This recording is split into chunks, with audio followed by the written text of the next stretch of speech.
Beautiful San Diego, California, and tonight it's game number 2 from Petco Park between the St. Louis Cardinals and the San Diego Padres.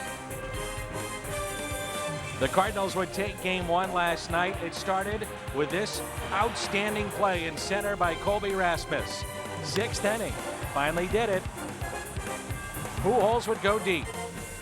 And the last out recorded by Fernando Salas as the Cardinals would win it by the score of 3-1. And along with Rick Horton, I'm Dan McLaughlin. Welcome to baseball here tonight from San Diego. And we've got a battery that includes Kyle McClellan, a veteran with a rookie. That's Tony Cruz. The Cardinals are playing very well of late. Yes, there's a rookie behind the plate. That's Tony Cruz. First major league appearance here tonight in San Diego, but Kyle McClellan has been outstanding. He's going for his 7th win of the season. If he gets it, he'll lead all of the major leagues in that department. Aaron Harang, the former Red, back home in San Diego where he grew up. He'll get the start when we come back. First pitch, starting lineups coming up next.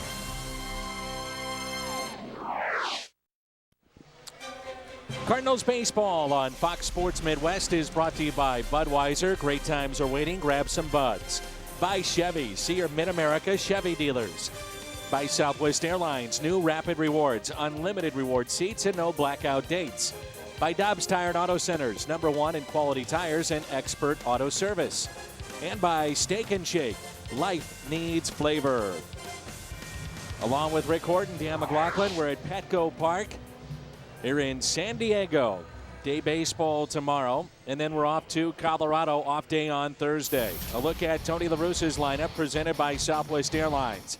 Terrio, Jay and Pujols, Berkman, Craig, Schumacher, Tony Cruz making his major league debut, Descalso, and the pitcher McClellan.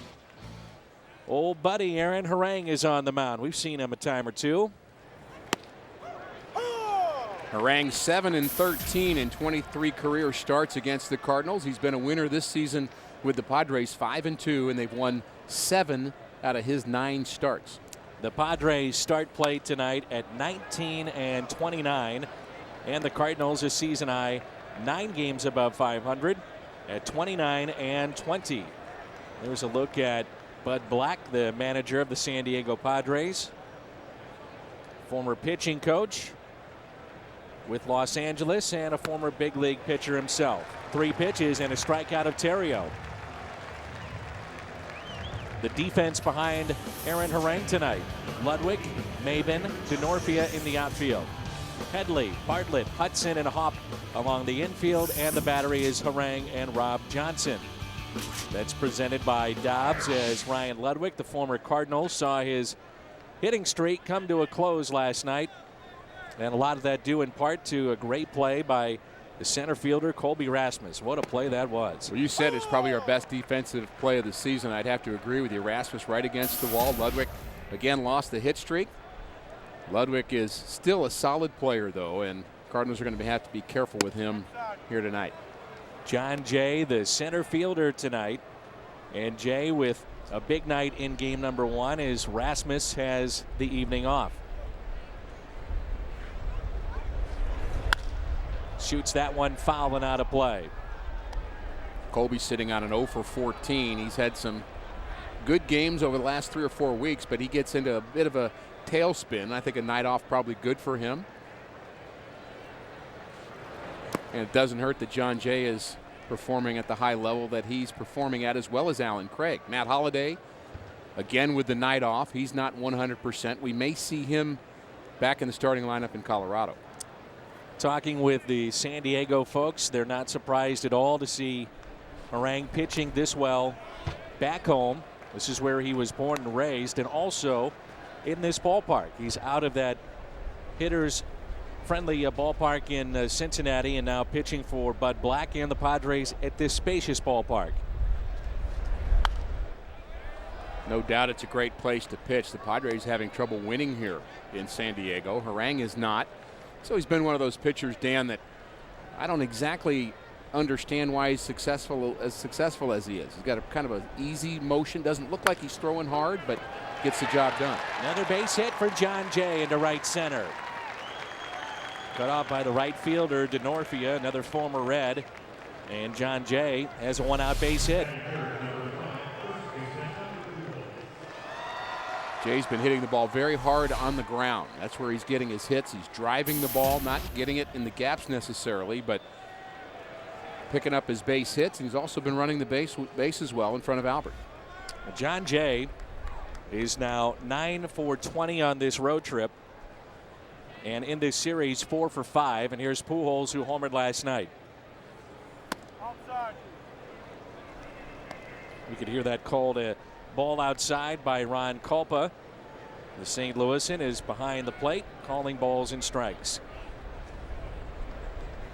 Home run last night, number 8 for Albert Pujols. And 26 RBIs and hitting .268. And he has hit Harang very well in his career. 5 career home runs against Harang. And this is a tough ballpark to hit home runs. Albert crushed his last night, barely got out. A lot better at bats of late for Albert. For Pujols, his 8th home run of the year. It was exactly 1 month after hitting his 7th.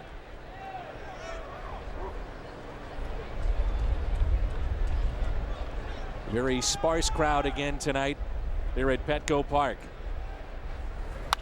As Pujols pops that foul and out of play. Very good job last night by Jim Joyce. 23 years of Major League service out of Beaverton, Oregon. Has worked a couple of World Series, and we talked about it last night. Won't call it first for Armando Galarraga, looking for the perfect game in Detroit. And he handled it with grace, and so did Jim Joyce. And Jim Joyce, to me, got the ultimate compliment from Tony La Russa after the game last night. He said, I probably would have thrown me out too. As he ejected Tony. A swinging bunt by Albert Pujols, and he's retired for out number 2.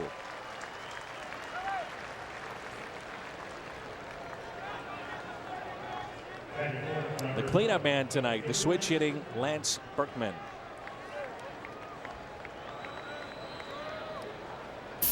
Tony La Russa, before the first pitch last night, late change defensively, put John Jay in right and moved Berkman from right to left, and Lance made the final catch of the ball game on the track last night off the bat of Orlando Hudson. I think that move paid dividends for the Cardinals as John Jay ran down a ball in deep right center field that I don't think Berkman would have been able to make the play on. And Jay, a little bit quicker, a little bit younger. Right field very spacious here. Ground ball right side. Diving stop by Hop, and safe at first. And here comes John Jay to score the first run of the night. And it's 1-0 St. Louis. The RBI for Berkman.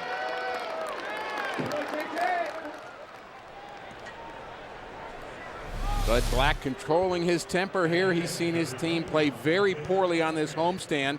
This is a play that should have been made, and Hop just airmails. It would have been close at first base, but the error allows John Jay to score, and love that hustle for John Jay. He was thinking scoring right when that ball was hit to the right side. Yes, he was. John Jay, safe at home, safe and secure, New York life.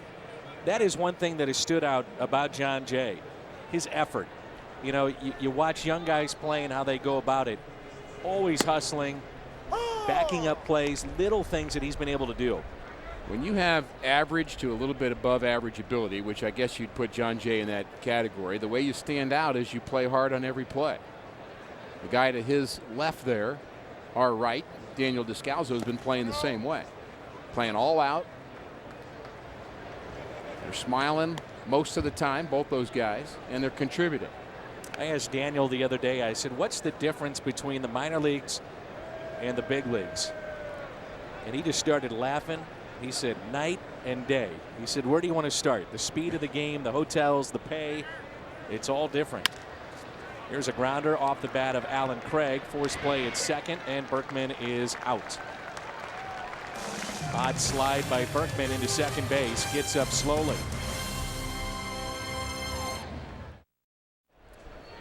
As we went to break, we showed you Lance Berkman was slow to get up. And let's take a look at this slide here at second base. It looked like his right leg may have gotten caught up just a bit. And then he jammed his left knee is what happened. Very awkward slide, but after a little conversation with Barry Weinberg as they were both walking out towards left field, all smiles, and Berkman said he could continue. Kyle McClellan making his 10th start of the season and looking for win number 7. So the Cardinals come away with 2 base hits, an RBI for Berkman. No error on that play, at least not yet. And Berkman picks up his 36th RBI of the season. Don't really know how that's not an error. I'm with you. Chris Denorfia, the right fielder, batting .330, 3 home runs, and he's driven in 6. Outfield shallow and straight away. We talked last night, Dan, about how often the Padres find themselves trailing in ball games. Record at home is not very good. In fact, it's the worst in baseball. 8-19, and more often than not, they're trailing. Pujols calls off McClellan to make the catch. And one of the reasons why they struggle here at home is this offense: Denorfia, Bartlett, and Ludwig, followed by Hop, Headley, Maben, Hudson, Johnson, and Harang. So no error on the play. Score ruled he would have been safe at first, and Jay was already coming home, so that's why it was ruled no error and an RBI on the play. All right. That's the only way I can explain it. Denorfia popped out to Pujols, and here is Bartlett. You know, initially on that play, we saw McClellan calling for it. You being a former pitcher, maybe a teaching tool here. Why don't pitchers more often than not just take charge and say, look, I can catch this little pop-up? Well, you're taught from an early age, actually you're taught in the minor leagues especially, college as well, that ball in the infield, get out of the way, let the real athletes handle it. Of course, pitchers don't like to hear that. But part of it is you might trip over the mound. I think that's the real answer, is you're dealing with a set of circumstances that the other infielders aren't dealing with. Here's our Dobbs Cardinals defense. Descalzo, Terrio, Schumacher. Pujols on the infield. Nice to have Skip back. And Tony Cruz getting his first major league start here tonight, working with Kyle McClellan. If you're Tony Cruz, what kind of preparation have you had with McClellan coming into the start from last night all the way up to our first pitch? Well, you've had a long meeting with Dave Duncan, maybe more than one.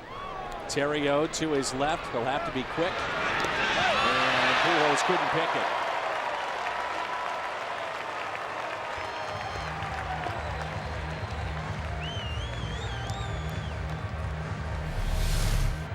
E6 on the play. Low throw from Terrio. Pretty easy hop for Albert to handle. I know he'd like to have another shot at that one. Error number 10 on the season for Ryan Terrio. So Cruz has gone over the scouting reports for these hitters, but is McClellan basically calling his own game? There's no doubt about that. Kyle McClellan knows what he wants to do, and he's probably given, and he's certainly met Tony Cruz before. They were in spring training together, and he's got an idea of what McClellan will like to do, especially when he's going for his out pitch. And so what you've learned at this stage in your career, if you're Kyle McClellan, is to be able to communicate to a new catcher, here's what I like to do, and say it in 3 sentences. If you give him more than that, you're going to confuse the kid. Out to center field. John Jay back, looks up, and it's gone. And the error comes back to haunt the Cardinals. Brad Hopp with his 3rd home run, just over the wall in center field, and it's 2-1.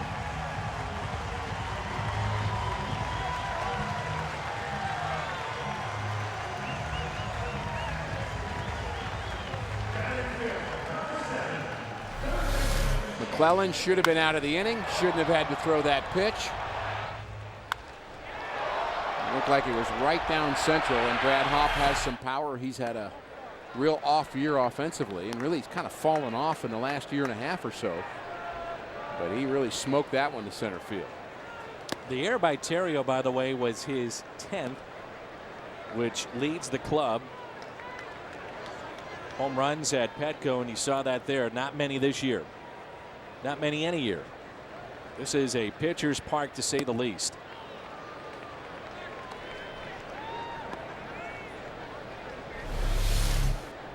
There's the location we're talking about, right down central. A changeup that just got up in the middle of the plate. That's your classic hanging changeup.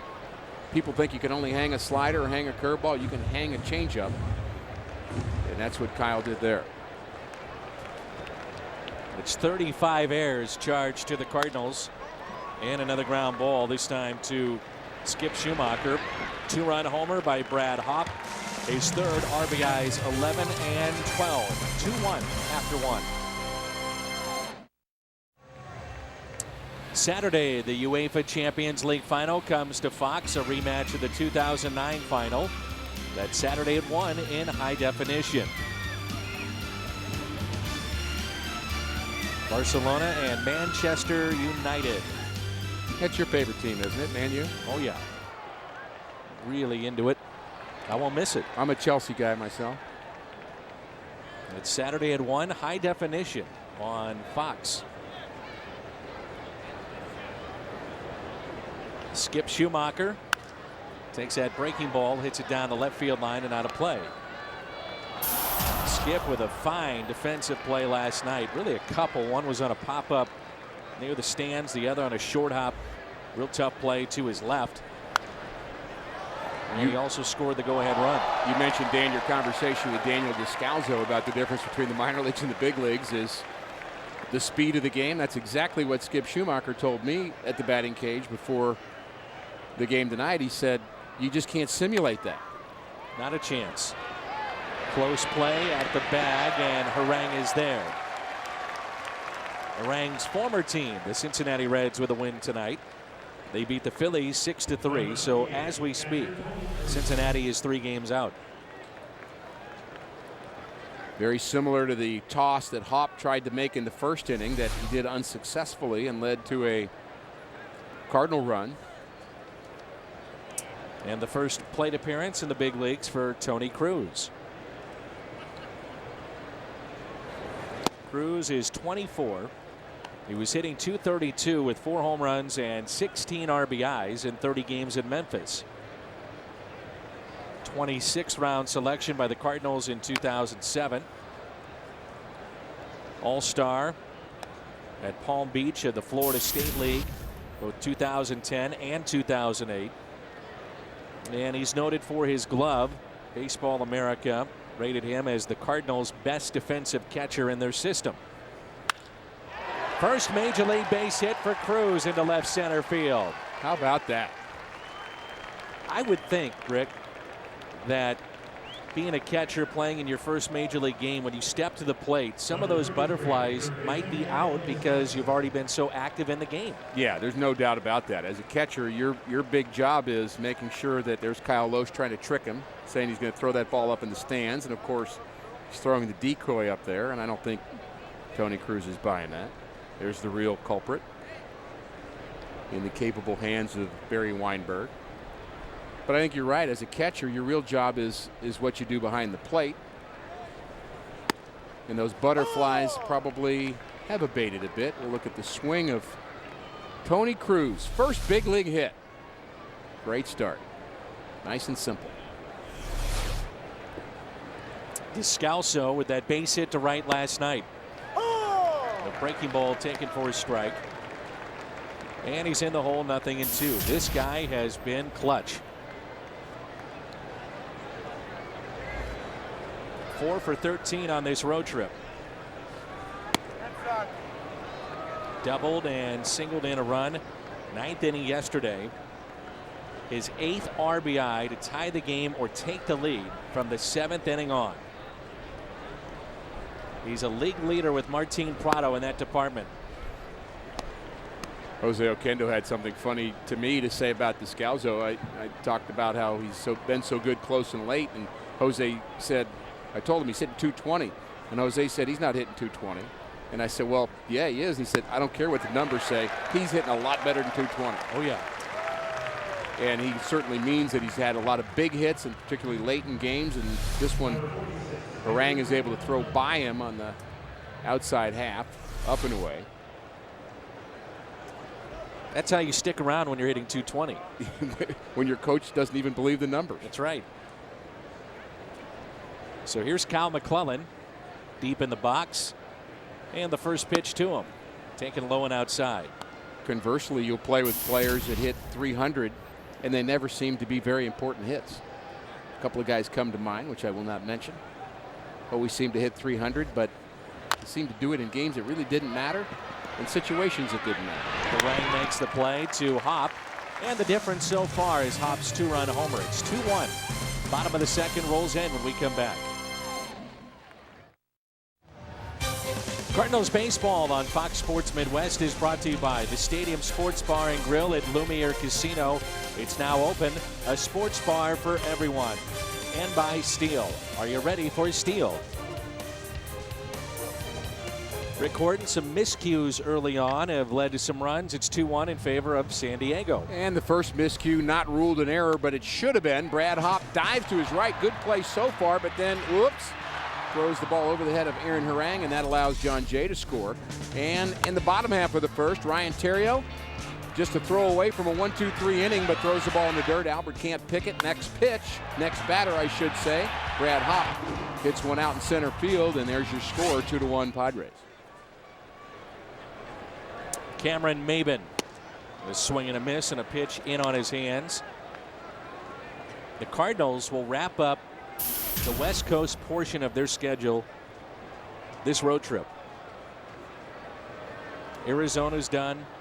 LA is done. Colorado will be done by Sunday. Here's a ground ball. Descalso charged it and makes the play. Gets it on the short hop. He was playing in for Maben. First out here in the bottom of the second. Our keys to the game are presented by Toyota. Kyle McClellan's been good on the West Coast. 2-0. It's a small sample, but good news. The ERA a lot lower for McClellan against the West Coast teams than what we've seen in the Midwest so far. 1.38 earned run average, and those 2 runs in the first inning, of course, are unearned because of the Theriot error, and we've mentioned it a couple times already, but a lot of pitchers with 6 wins in baseball. Only one of them is starting tonight, and that's Kyle McClellan, so he could be the first to get to 7. Starting to build up an all-star resume. Wouldn't that be something? From bullpen guy that could be your setup man to this season the entire year. He might be your closer at this point if Wainwright is healthy, to potentially putting together a resume that sends him to Arizona for the All-Star game. Well, that's a good point. If he was not in the starting rotation, would he be the closer right now? I think he would be. Would we have seen Eduardo Sanchez yet? Maybe not. Would Salas be up? Shows how the season is very fluid. As Hudson pops that foul. You have to make adjustments. Kyle McClellan has made the adjustment to being a starting pitcher very well. And this club has made adjustments to injuries as well as any Cardinal team I've seen in the last 5 to 10 years. You know, and they've had plenty of them. The other thing too, Rick, is that last year's team, not to say they were boring, but they did at times, let's just say, lack excitement, you know. I'm trying to put it mildly. Isn't that what boring means? Yes, it is, but I didn't want to come out and just blatantly say it. Let me get my thesaurus out here. But this is a team they were uninspiring. There you go. This is a team that has had a lot of fun late in games. Don't count them out. We've seen that. They run the bases well. Again, not a very good defensive team. Nobody's denying that, but their games are interesting. They have some exciting arms in the bullpen. And you've still got some marquee players like number 5 and Matt Holliday. Lance Berkman's been fun to watch. And the starting rotation's been solid almost throughout. Cardinals will return home on Monday. They'll get the San Francisco Giants for 4. And the Reds are in a real tough portion of their schedule, swept over the weekend by Cleveland. They're in Philly right now. Swinging bunt that will roll foul. And they'll get Atlanta over the weekend. So that won't get any easier for Dusty Baker's club, even though the Atlanta Braves off to a little bit of a slow start. Jason Hayward is injured. They're 26-23 at the start of play tonight. Reds are reeling right now, though. I think Chapman not being able to throw a strike out of the bullpen. Volquez being a disappointment of late, and then maybe turning on his team a bit and complaining about the run production behind him. I think they're kind of on the edge, and they could fall off if they don't get some veteran leadership. Scott Rowland would be a guy you'd think of that could maybe pull them off the ledge, but they're kind of at a potential turning point. Called third strike on the breaking ball to Rob Johnson. Top of the lineup coming up. That means Pujols is due up third. The Cardinals are pleased to offer fan-friendly values throughout the 2011 season, and we call that dynamic pricing. Make sure to check out the Fan Value Corner at cardinals.com/values. There's Hunter Family Sundays, the Grand Slam ticket pack, double play combo. A lot of different ways to take advantage of some of the offers the Cardinals have had this year. As Ryan Theriot will lead it off. It took 3 pitches. He struck out his first time.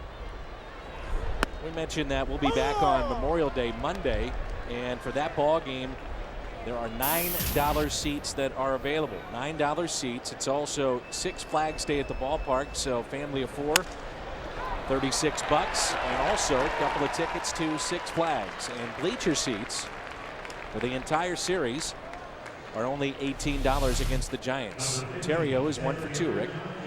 It's a pretty good pitch right there. It's down in the middle of the plate. Ryan Theriot averaged right around 300 all season long. And he's been very good setting the table for the middle of this Cardinal lineup, and so is John Jay, who singled and scored in the first. We know our buddy Butch Lee is watching tonight. We wish him well. Big Cardinal fan.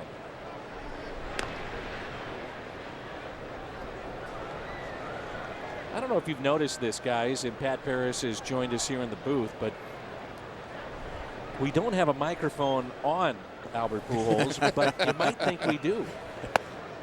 We were talking to Jim Jackson, the radio engineer, before the ball game tonight. We said, you know, we could hear Albert having a conversation, very pleasant one, with the fans last night, and I think we just heard him say hello to a young man too. Said, how you doing, kids? Yeah. How about that? It's an intimate ballpark. It is. And there's not much of a crowd, so you could almost say hello to everyone if you took every inning. Pat, what you're saying is that it's not the microphone. We're just hearing this naturally. I think it's a combination of both, but yes. John Jay swinging a hot bat, singled and scored back in the first. Chased a ball, pops it foul, 1 ball, 1 strike. And one of the things that you talked about, Pat, is Albert Pujols, who's on deck, and a lot has been made of the fact that he had the longest homerless drought of his career.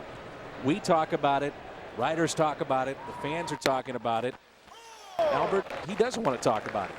He's taken the consistent stance that home runs will come, and he's not there to hit home runs. He said that since day one of this, now into his 11th season of Major League Baseball. He just likes to hit line drives, and sometimes they go out. But he's trying to make the point, and he did adamantly today to Joe Strauss and just another Major League Baseball writer and myself in the clubhouse that there's too much made of it, the not hitting the home runs. In fact, maybe it's kind of ridiculous, in Albert's word, ridiculous, how much coverage the writers are and some of the national broadcasters are giving to this homerless drought and to this 270 average roughly that he's had most of the season.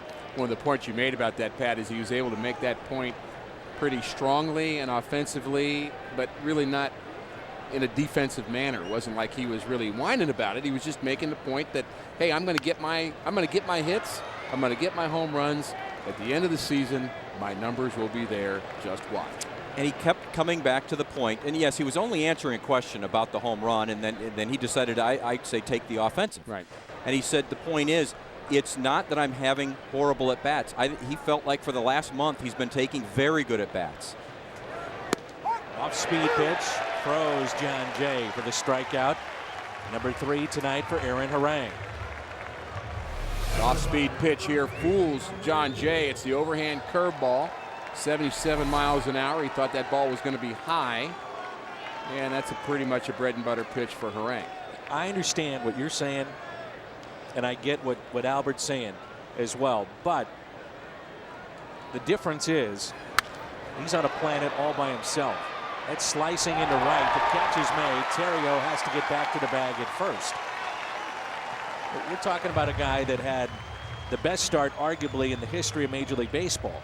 And when he struggles, all eyes will be on him. Oh, by the way, this happens to be a contract year, which adds even more to the focus of Albert Pujols and the kind of season that he's having.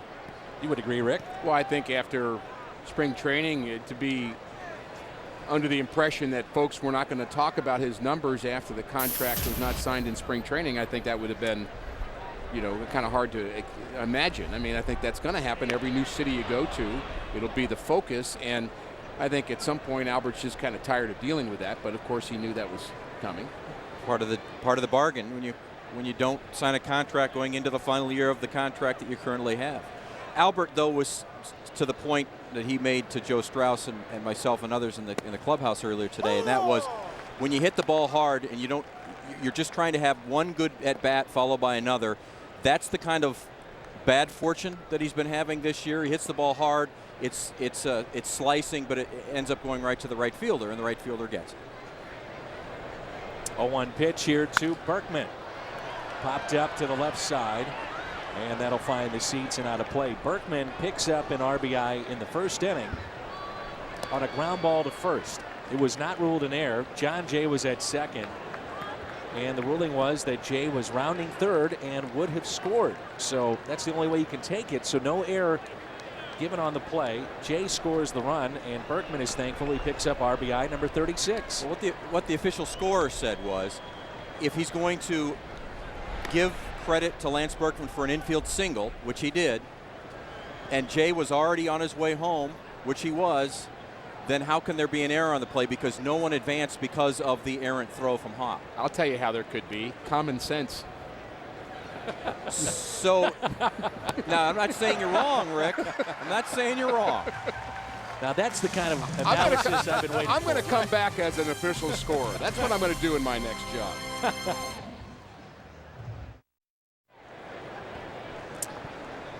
Cal McClellan will face Harang. Underway here in the bottom of the third, and the first pitch is taken for a ball.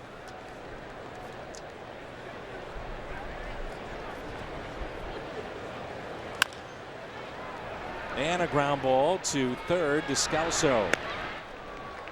And an easy play, and first time through the lineup, a lot of ground balls for Cal McClellan. What a difference a year makes. Last season, Cal McClellan working out of the bullpen, and 9 starts and a 2-5 record for Harang. Reverse that this year, he's 5-2. Sometimes a change of scenery, coming back home, exactly what a professional athlete needs. Well, he's had some good seasons in the big leagues. He's been a 16-game winner. In fact, there was a year he may have been the most dominant pitcher in the National League. Didn't get much consideration for Cy Young, but probably should have. And a breaking ball to Chris Denorfia. 5 ground ball outs by McClellan, first time through the lineup.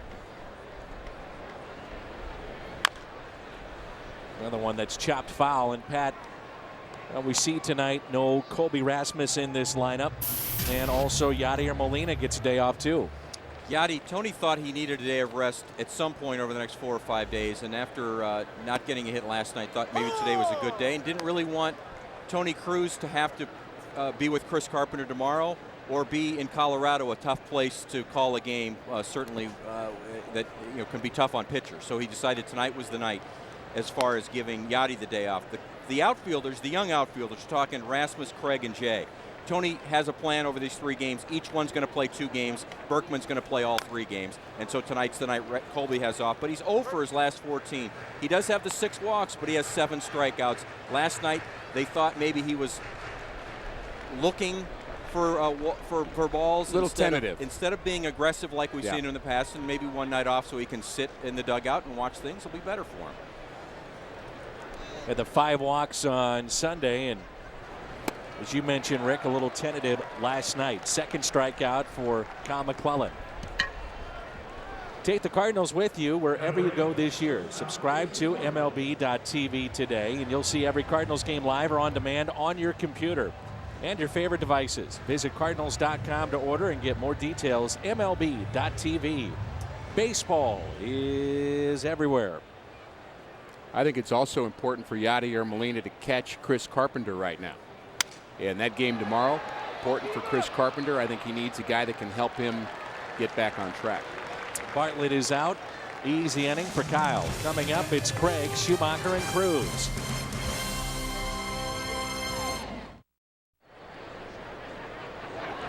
Here's Alan Craig, and He looks at a breaking ball for a strike underway here in the 4th inning. The difference in the game, a 2-run homer by Brad Hawpe back in the 1st, following an error by Terrio. That was his 3rd home run. And both pitchers have been sharp so far here tonight. Gaslamp District and beautiful San Diego.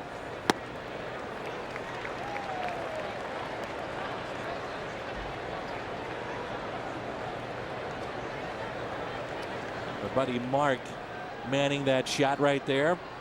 He is atop the Western Metal Supply Company building beyond the left field wall. Really a neat configuration with this ballpark, incorporating some of the structure of the buildings here in downtown.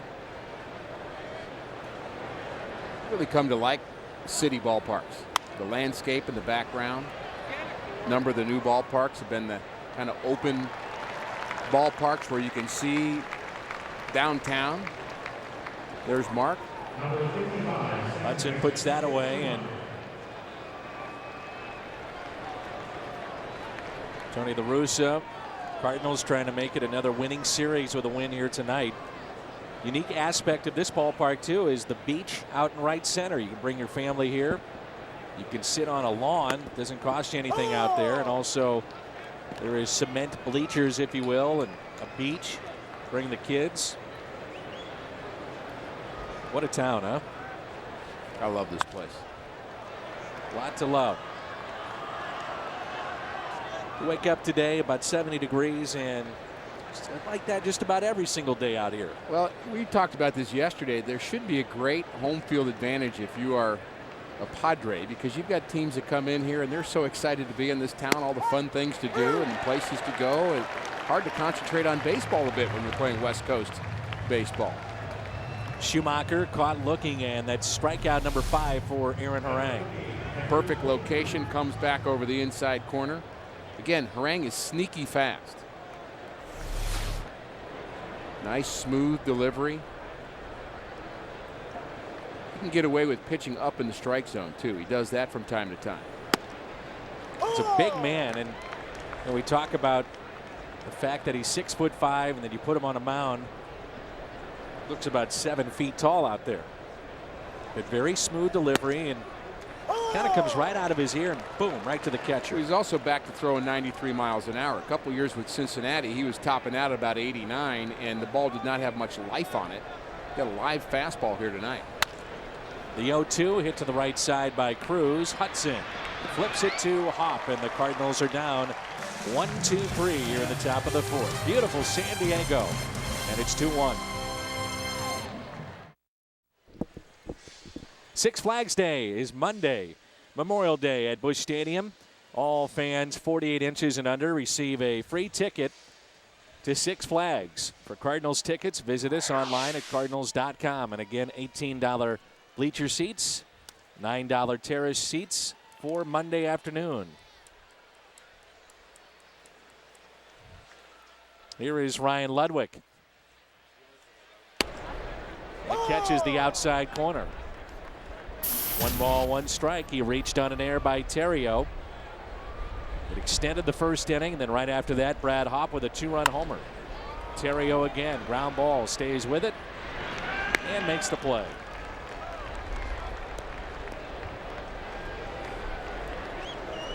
Brings in the former Rocky Brad Hawpe. Rockies right now a game over 500, 3.5 games back of San Francisco. He's talking to a scout before the game, Rick. He said, who do you like out west? This really surprised me. He said, I know a lot of people don't look at them as being a favorite, nor should they.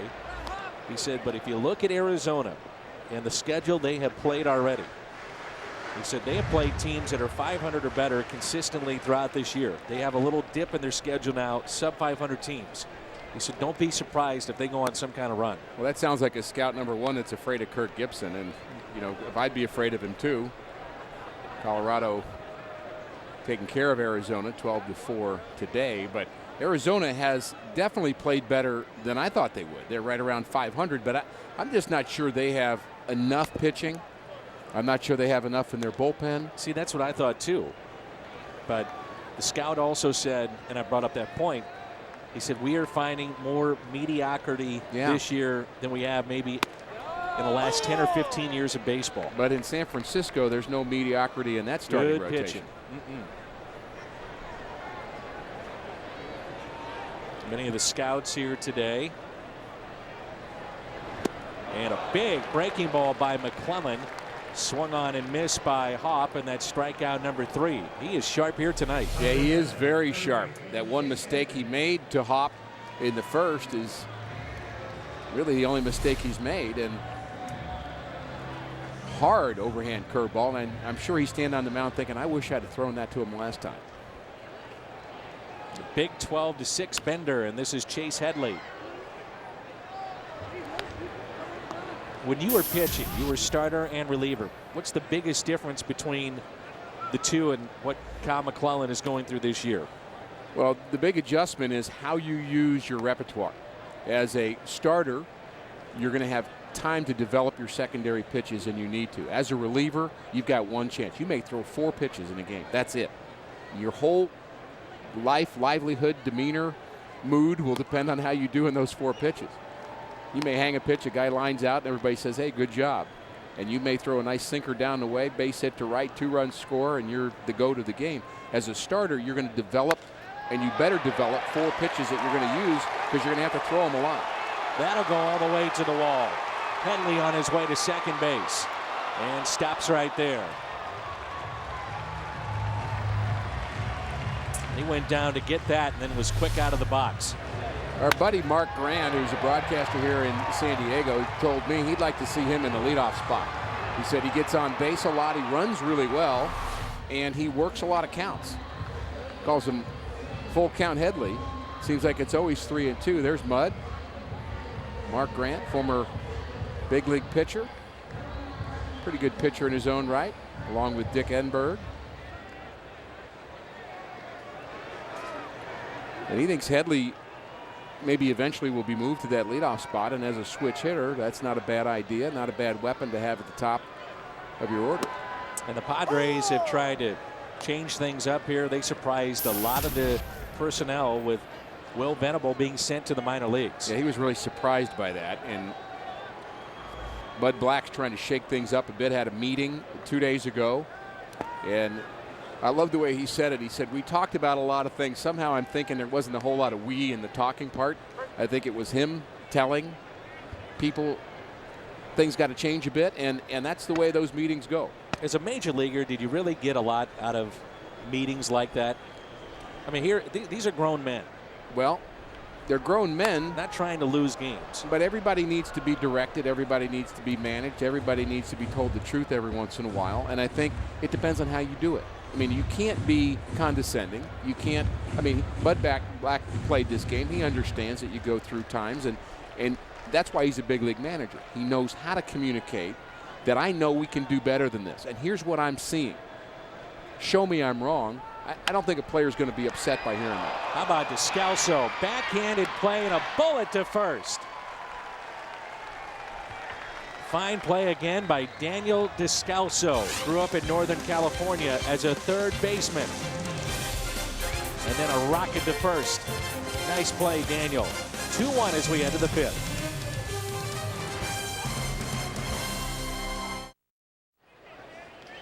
Petco Park is the scene. Top of the 5th rolls in.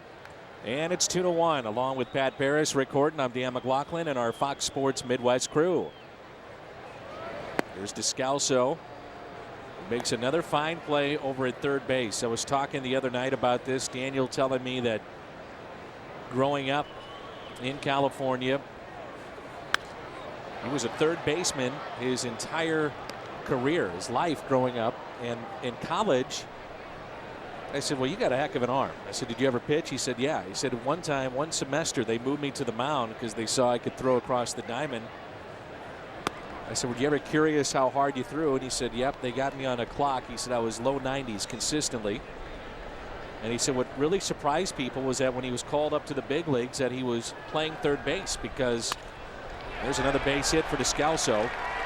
His entire time when he was in the minor leagues, he was a second baseman and not a third baseman.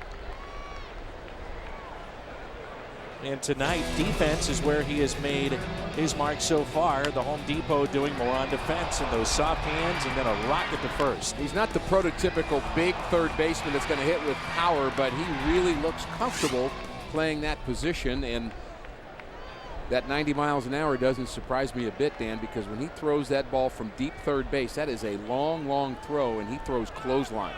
Descalso running on a hit and run throw to second. He's in there. Stolen base.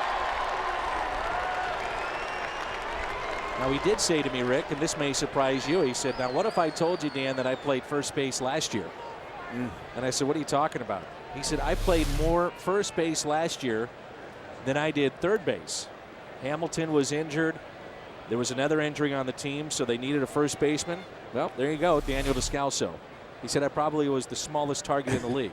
Jose Oquendo played some first base one year. We had an all-switch hitting infield in St. Louis, and Oquendo was playing first. Nice to see this. Nice bunt. They get McClellan by a step. McClellan was very close to being out, by the way, Dan, on that hit and run, as he almost went across the plate on the play where Descalso stole second, but a perfect bunt. Here's the third baseman, Headley, charging. You got to get the bunt down to the third base side, deaden it perfectly. And in pretty close play at first. McClellan hustling all the way, did his job.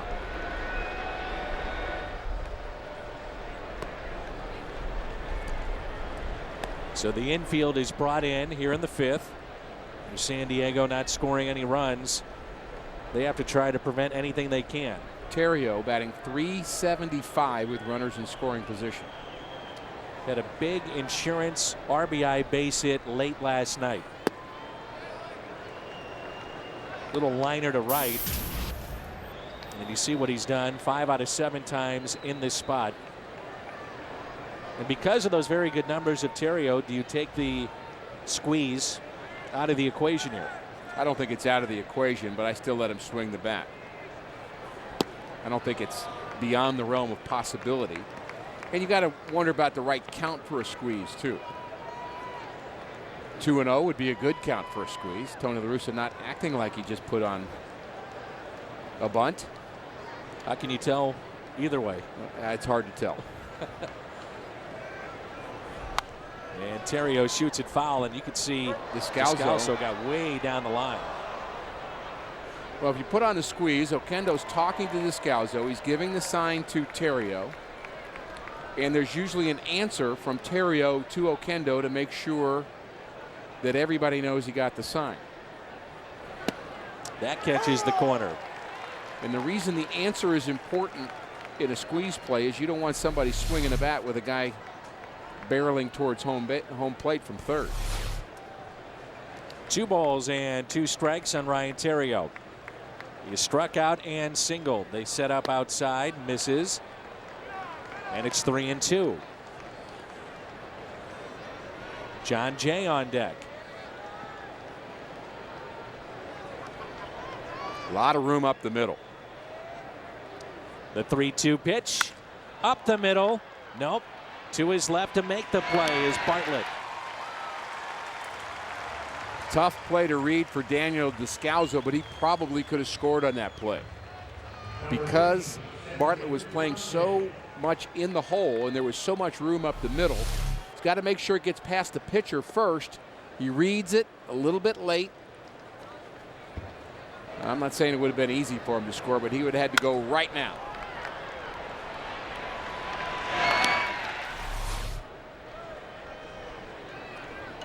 Let's see if Jay can deliver with 2 outs.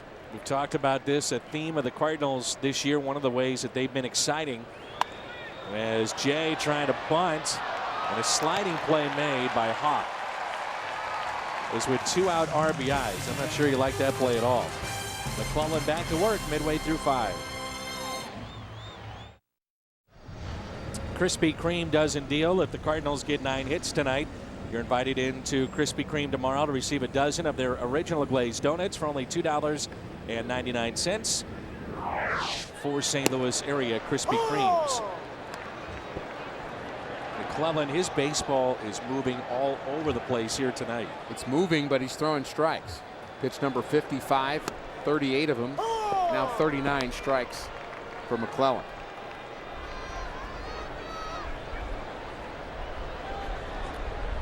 Nothing in 2 on Hudson. Rick, how concerned do you get if you're Dave Duncan and Tony La Russa?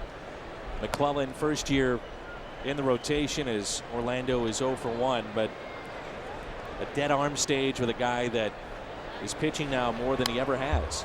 I think what you worry about with a guy who has not had a lot of time in the rotation, you worry about, is he in his motion and is he consistent in his mechanics? And as long as he's there, the wear and tear doesn't happen as much. I think when a guy gets off kilter and starts losing, that's when those pitch counts in the innings become more of a problem. It's 4 strikeouts for Kyle McClellan. There are times in a game where a starting pitcher might throw 30 pitches in the game and his arm feels terrible the next day. And you might, like Kyle Loesch yesterday, throw 110 and you feel like you could pitch again today. Here's the off-speed pitch, down in the zone, way out in front is Orlando Hudson. Here's Rob Johnson, was called out on strikes, and McClellan, as you mentioned, really working ahead in the count here tonight. Another factor for him too is he's a pretty solid guy. I mean, he's not, he's not a weak guy. He's not a guy that just has a great arm and maybe not strong enough to handle the starting role. He did it a lot in the minor leagues. I just don't think it'll be an issue for him, as long as his mechanics stay sound. Popped up to the right side and out of play. You look at the Cardinals rotation, modern medicine in the game of baseball and how it's changed it. McClellan, Carpenter, Westbrook, Garcia all have had Tommy John, and Loesch has had his unique injury as well. I wonder how many great pitchers in this game we don't know about because they got hurt when they were 19, throwing 95 miles an hour and never could pitch again. Broken bat, and Terrio makes the play. Or if those guys just pitched through some of the pain that these modern day players are going through.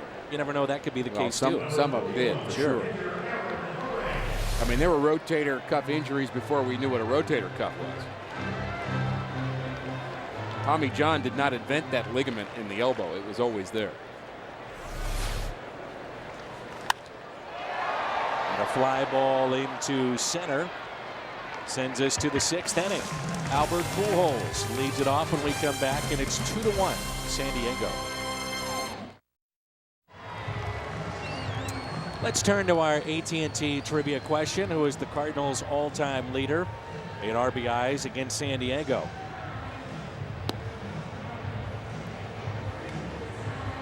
Ted Simmons, 79. Pujols, 63. And my guess is that Ted probably ought to enjoy that record while he can. A couple years down the road, we may see Albert break that. And forget in 06, Pujols with a pop-up. Mike Piazza, postseason play, a chance to put that inning away.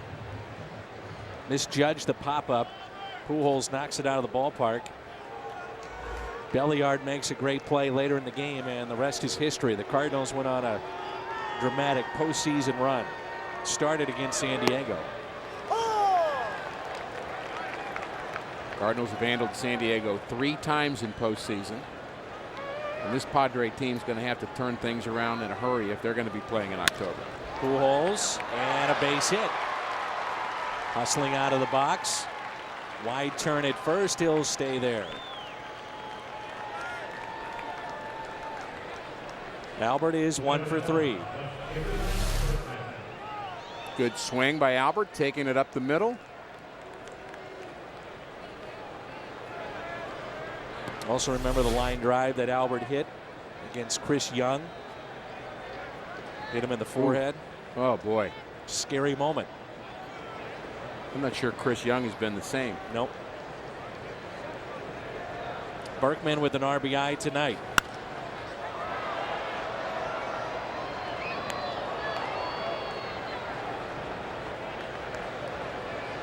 We see the dirt on his left knee. That really came from an awkward slide early on, but doesn't seem to have bothered him. He stayed in the game. Seems to be okay. Budweiser, what's on tap? That matchup we'll see tomorrow. And normally you talk about those guys being aces. They've combined for 2 wins this year, Chris Carpenter and Matt Latos. And in game 1 in Colorado, the Cardinals are going to face a guy named Ubaldo Jimenez, who will be looking for his first victory of the season. He's 0-4. Last time out, a 2-hitter and a loss for Jimenez. That scoots away. Pujols to second, and he is out.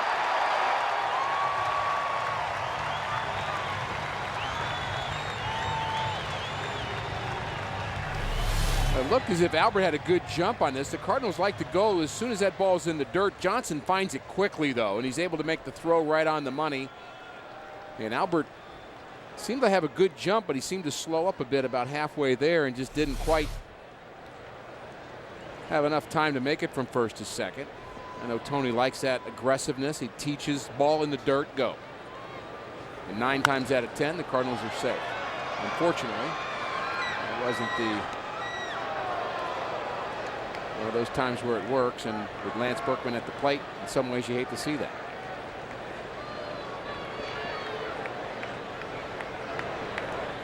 The 2-2. We applaud him when he's aggressive, but then there's times where you question the aggressiveness of Pujols. More times than not, though, it pays off. No doubt. And you'd rather have a guy play like that than sit back. Well, after watching Albert play for 10 years, I don't think there are too many Cardinal fans that would say, you know, I'd like to have him change his approach a bit. I mean, his approach has worked offensively, defensively, at the plate. And I think one of those things he was really asking for today was just a little bit of patience. And I know Cardinal fans have been patient with him, but he still believes he's going to turn it around and put up the numbers. As he said, at the end of the year, those numbers will be there. There were times you watch Berkman in the middle of an at-bat, he doesn't look comfortable, and then he'll smoke one. Good at-bat there. Fouled a couple of pitches off and draws a walk. On Sunday, a tornado damaged homes and took the lives of many in Joplin, Missouri. Big part of our Cardinals viewing area. The Cardinals are donating $25,000 to Convoy of Hope, a Springfield, Missouri-based international disaster relief agency that has been one of the first to provide emergency assistance to the people of Joplin. And you can help by texting the word convoy to 50555 to donate $10 to Convoy of Hope.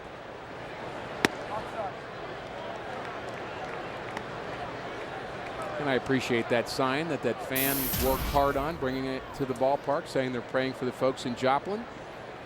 They didn't make a sign say, hey, look at me, look at me. They're thinking about somebody else. Good time for us to do that. Terrible news. 1 ball, 1 strike on Alan Craig, who is 0 for 2.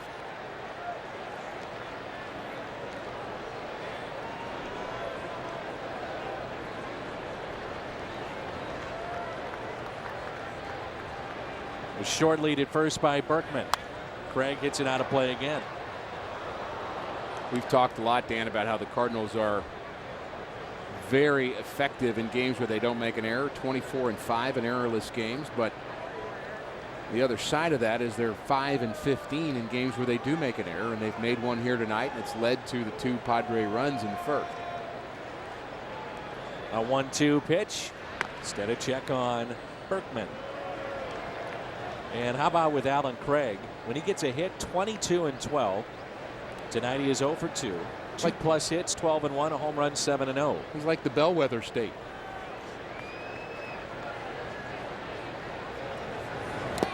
And he strikes out here.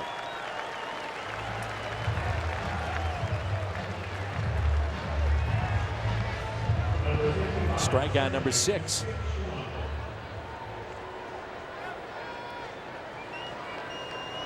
Schumacher, who struck out and also grounded out. He's 0 for 2. As you mentioned, Rick, trying to get his timing back. One thing, but happy to be back. Yeah. He said he watched every game. Watched every single game. He's watched every single inning.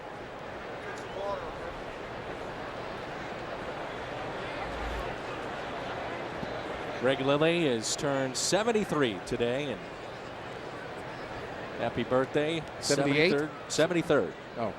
still going strong and working with us. Off-speed pitch, tapped foul. 0-2 with 2 outs and a runner at first.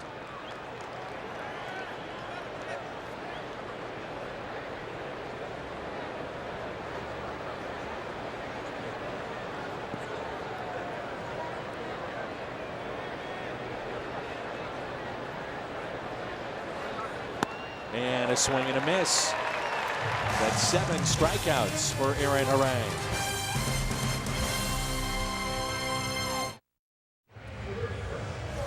Always fun to look back on some of the dates in baseball history, especially when you see this.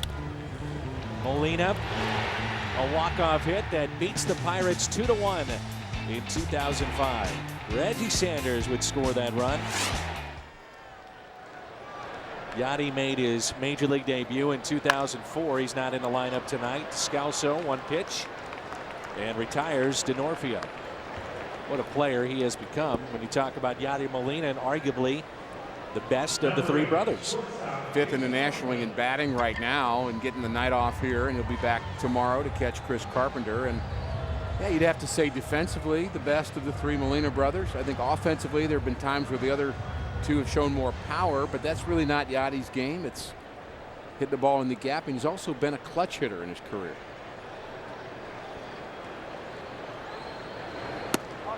Here's Jason Bartlett. There's talk in Minnesota that they might be looking at Yadi's brother to fill in for Joe Mauer, who has been dealing with leg fatigue. By the way, Jim Thome, 2 more home runs last night. And I believe that's 593 now, as he's closing in on 600. And Rick, one of those was 440 feet last night. 440. I'm going to have to think about this a little bit more deeply, but I believe Jim Thome is the only guy left playing that I played with. I don't believe any of the other guys are still standing. Ground ball to short. Terrio makes the play. If you have a car in La Baseball, then don't miss discounted Cardinals tickets from Phillips 66 gas when you fill up with 10 gallons or more. For complete details, stop by your local station or visit cardinals.com/Phillips66. Last night, Ron Gardenhire, the manager of Minnesota, went out, addressed the crowd at Target Field to honor Harmon Killebrew. All the players were out as well, and apparently they will wear the throwback uniforms, my understanding is, every home game from his era to honor Killebrew. Nice pitch. Ludwig way out in front. Have we seen Kyle McClellan sharper than this? Took a little bit extra off that curveball. That's what we saw there. He took the variance of the speed, is what you're saying. Yeah, almost. You can throw a straight change, and you can change speeds off your breaking balls, and I think that's what he did with that curveball to Ludwig.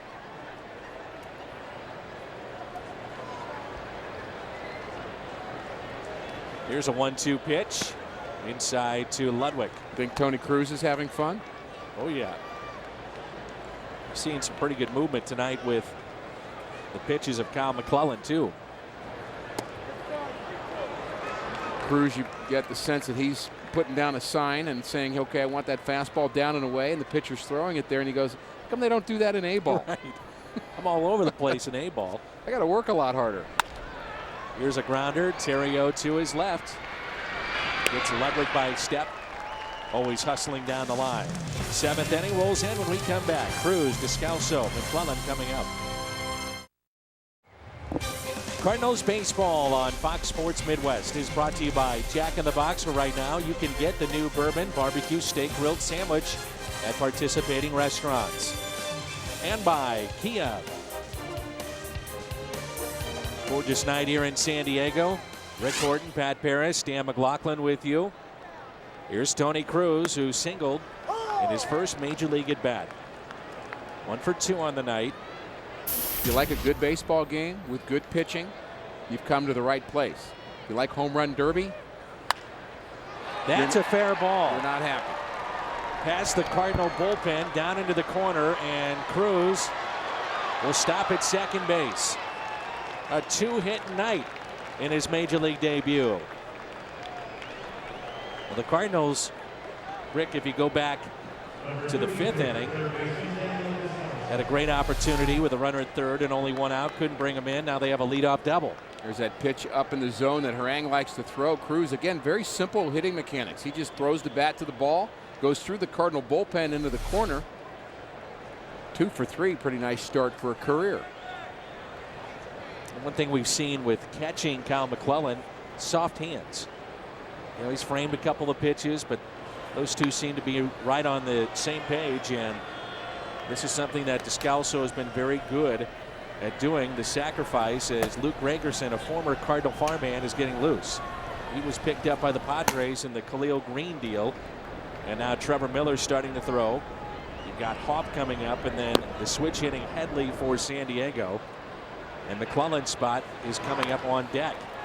Perfect bunt. He might beat this out. And he does. He's safe at first. It's a base hit for Daniel Descalso.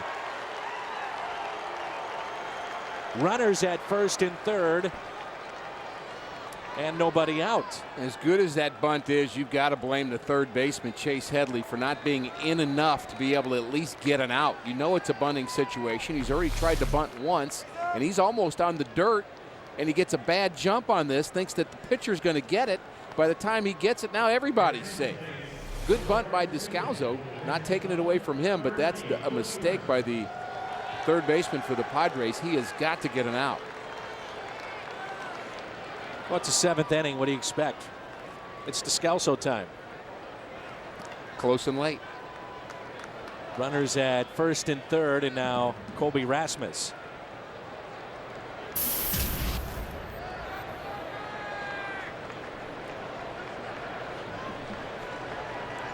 No problems pinch hitting for McClellan here, even though he's been sharp. And you'd like to see Colby. You talked about, Rick, you want to see him take an aggressive at bat. 5 walks on Sunday and a little tentative, it seemed like, yesterday. Got called out twice on strikes. There's one particular at bat where actually 5 of the pitches could have been called strikes. The pitcher was just missing. It was Dustin Mosley, and just really didn't take the bat off his shoulders. Certainly in this situation, you have to swing the bat. You have to be aggressive. If it's in the zone, you got to drive it. All McClellan now can do is watch as Rasmus is the pinch hitter. Outstanding start again by the right-hander McClellan.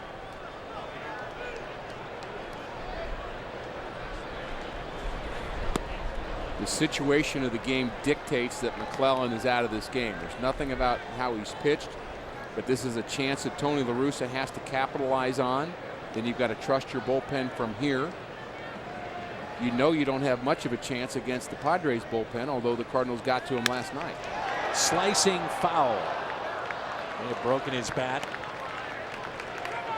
Yeah, Loesch last night had to sit back and wait. Cardinals offense came through. Descalso, the big base hit. Terrio, the insurance, and Terrio is on deck right now. If Colby can pull the ball, there's a big gap between first and second because they're holding the runner. The next to him, Rasmus. In a run down here. There's Cruz trying to stay in the rundown, and he will. So a good job as both runners will advance to second and third.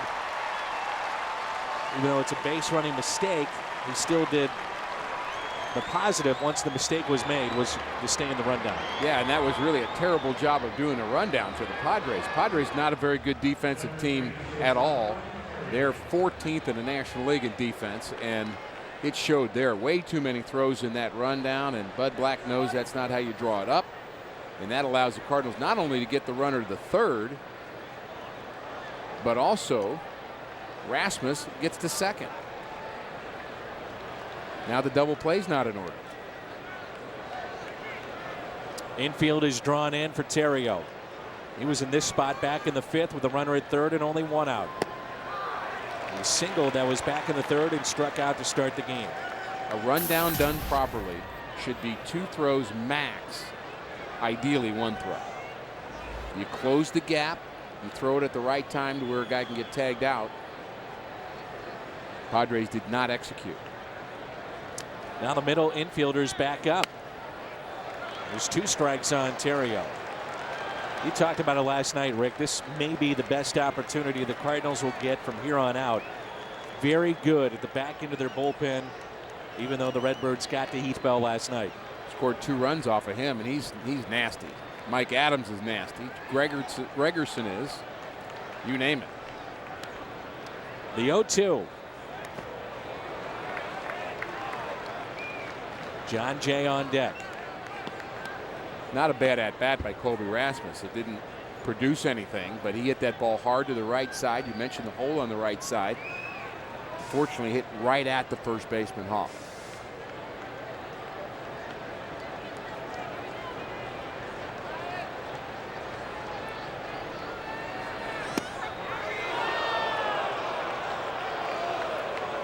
Brad Hopp and Ryan Terrio, teammates.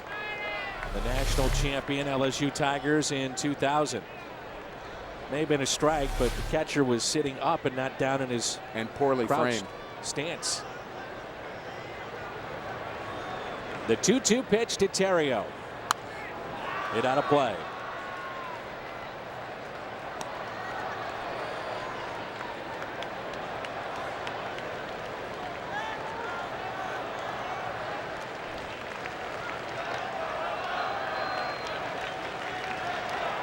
Big pitch in the ball game right here. 2 balls, 2 strikes, 1 out, 2 runners on. Here it comes. Terrio puts it in play. Ground ball to Hudson. That'll score the run. We're tied up. It's a brand new game. It's 2-2. Terrio RBI number 18.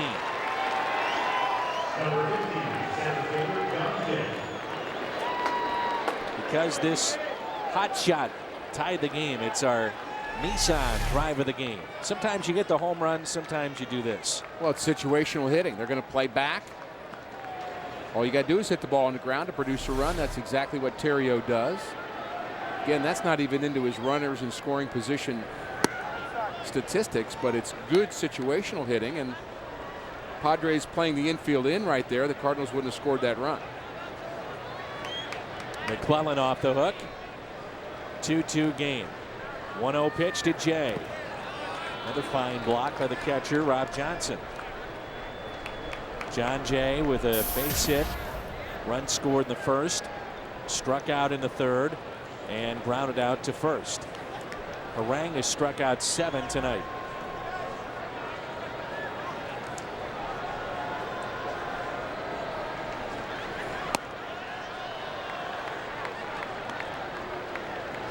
Pitch count over 100 now for Harang. Nick Hundley is the regular catcher for the Padres, but he's missed 17 games on the disabled list. Johnson getting the bulk of the catching. Oh! Every team has injuries. Kyle Blanks, another star of the future for the Padres, also hurt. If Jay reaches, will Harang see Albert Pujols? 3-2. Or will Bud Black go to his bullpen? I would say you let Harang handle Albert. It's another big pitch in this ball game right here. The 3-2 to Jay. Ripped and caught at first. Takes a hit and RBI away. Brad Hopp a fine play at first base. Pujols left on deck. It's time to stretch here at Petco Park. Speaking of stretching, Brad Hopp did that at first. Cardinals, though, have tied it up. Here in game 2 of the series, it's 2-2.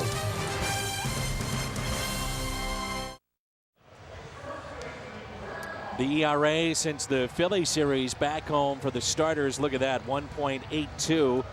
That includes tonight. Kyle McClellan, 75 pitches, 6 innings, 2 hits, couple of runs, none earned. Fox Sports Midwest invites all Mizzou fans to join us on June 25th for Mizzou Day at Busch Stadium. Pre-game activities. And that's again June 25th presented by the TV home of Mizzou and your Cardinals, Fox Sports Midwest. So it's up to the bullpen. It's our Chevy call to the pen, and here is Trevor Miller. Trevor Miller has not had his best season. He's really struggled getting the first hitter out. He's walked a number of left-handed batters. This is his job right now. Hop, and then probably Headley, the switch hitter, probably staying to pitch to him as well. And Trevor has battled with his control a bit and already behind 2-0. See the numbers on Miller this year. Has it been mechanical, Rick? What have you seen with Miller as to why he's had issues with his control? Well, he's a guy that's going to pick a little bit anyway. And he's going to rely on guys to swing at pitches maybe just out of the zone, and they haven't been going for those pitches. And he's made a few mistakes in the middle of the plate, too. And I don't know if it's all mechanical. High fly ball. Backing up, making the catch. Berkman off the bat of Brad Hop, who homered tonight. Rasmus, by the way, has stayed in the game. He's in center, and Jay is out, and that'll be it. Tony La Russa will go to his bullpen.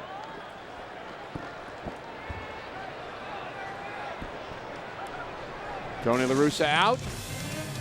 Jason Mott in. 2-2 in the 7th.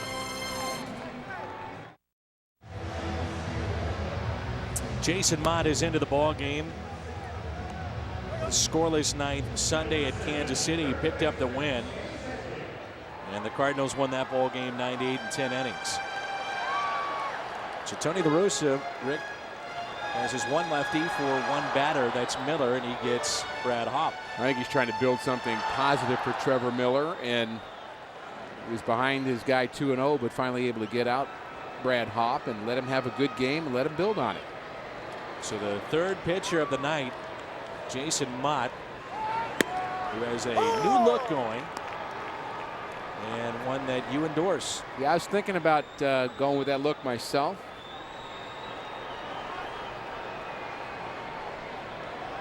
He looks somewhere between a musician and a Civil War general. Not really sure what that look means, but hey, if he's comfortable, it's okay by me.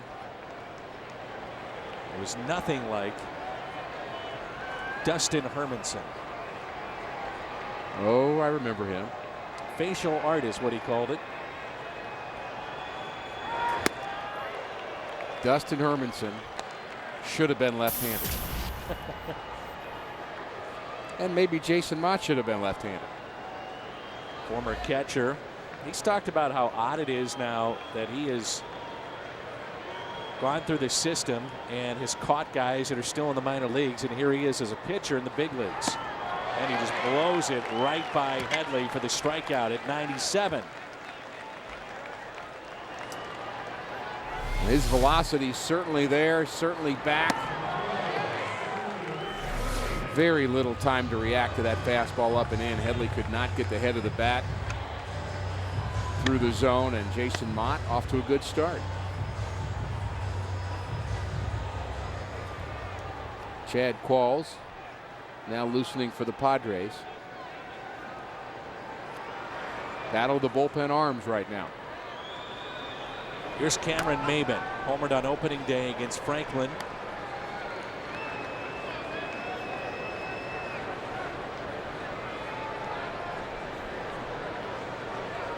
A 2-2 game here in the bottom of the 7th. 2 outs, nobody on. The 1-0 pitch. Right now, Mott is throwing hard.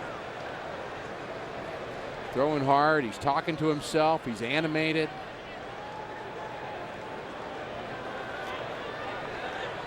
Got the look going.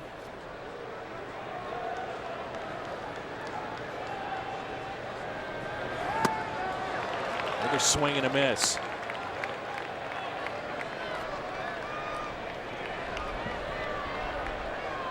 Just rearing back and firing the baseball. He's almost not even finishing the pitch. He's standing straight up after he throws the baseball. This is, I don't say all arm, but a lot of it is just that power arm.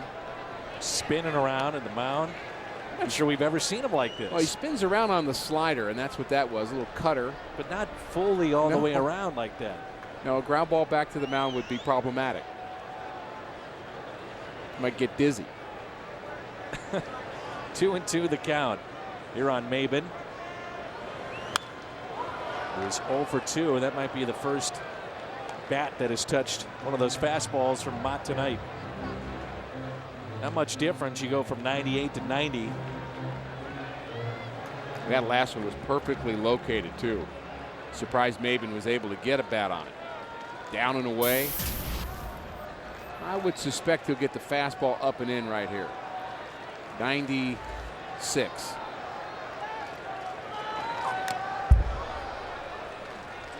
Add 3 more, and you're right there. And it was in the middle of the plate, too. Again, Maben, I don't know. 99 miles an hour from 60 feet. If you've never experienced it, trust me, it's fast. Go to a hitting cage somewhere. Dial it up to 99. And then duck. Check swing and a strikeout. Mott effective. Throwing hard here in the 7th. Pujols coming up. Next time you want to catch a Cardinals game, head to StubHub. You'll find the seats you want and the freedom to choose where you'd like to sit. StubHub, the official fan-to-fan ticket marketplace of your St. Louis Cardinals. The beach at the ballpark. 2-2. Top of the 8th.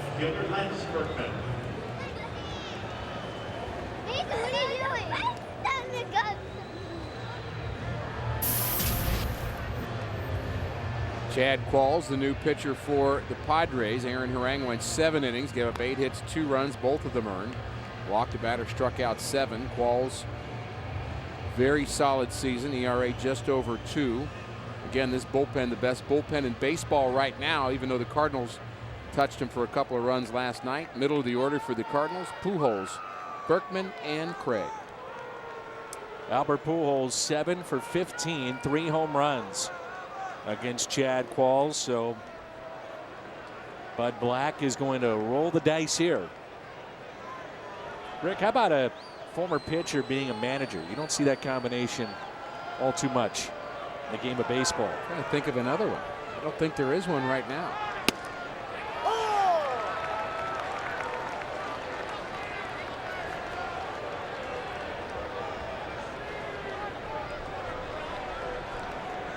A little intimidating to be the pitching coach. You would think so. When your manager knows what you're talking about. You're right. Second guessing maybe. Got to let it go, though.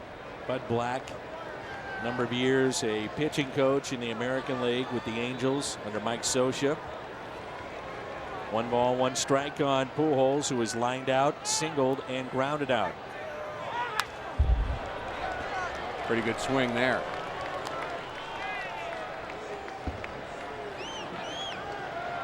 That's really what Albert was talking about when Pat Paris was visiting with us, is that Albert believes he's having better at-bats. The results don't always happen.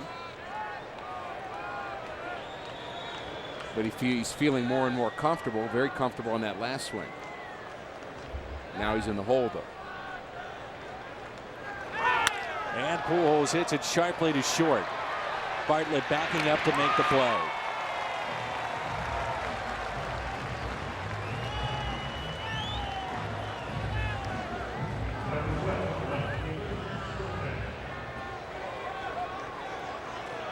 And now it's Berkman against his former teammate Chad Qualls.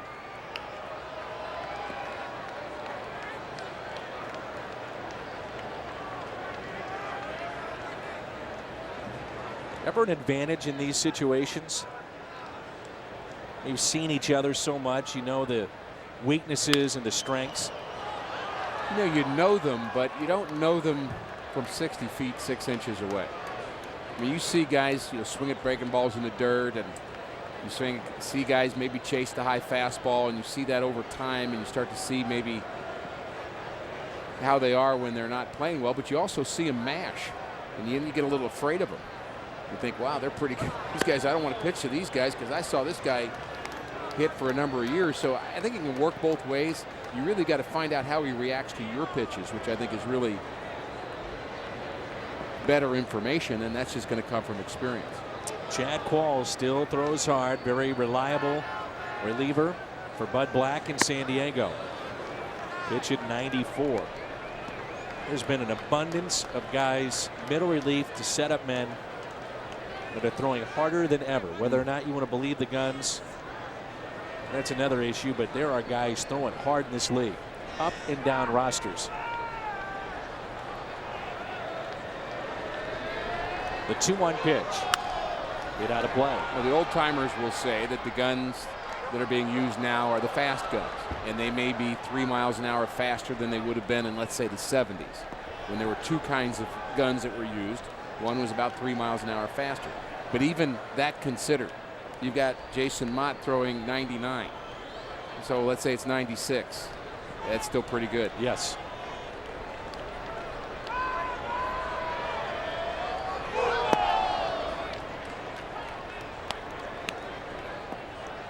Chad Qualls is active in strikeouts for troops. It's an organization founded by Barry Zito, benefit war wounded troops at military hospitals.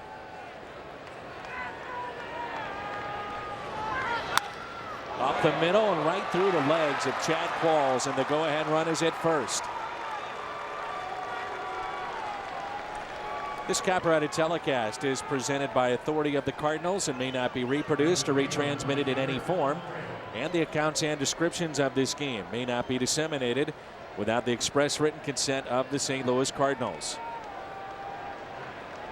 Base hit by Berkman. He's on base for the third time to go along with a walk and 2 hits.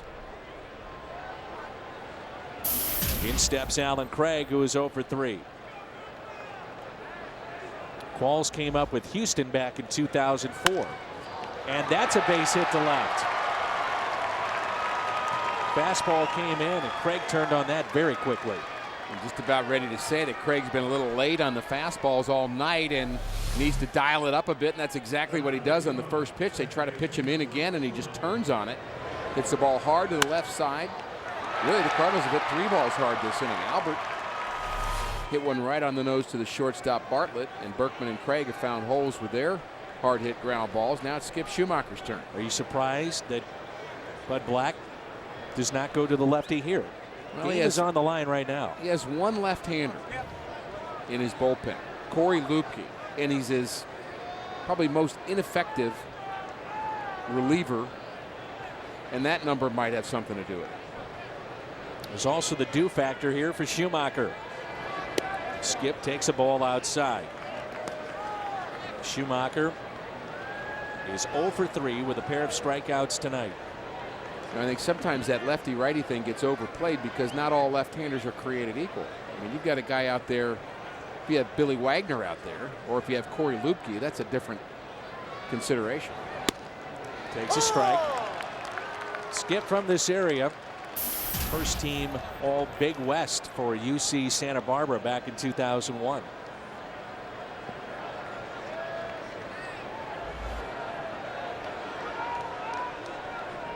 Now Raboski and Jim Hayes will have the post game for you.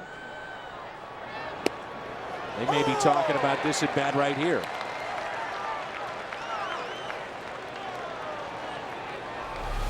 Now Skip is in the hole. Was this a strike?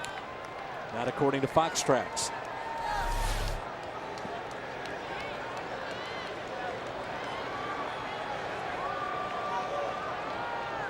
In the hole, 1 ball and 2 strikes. Hit to short, out at second, out at first, 6-4-3 on the double play.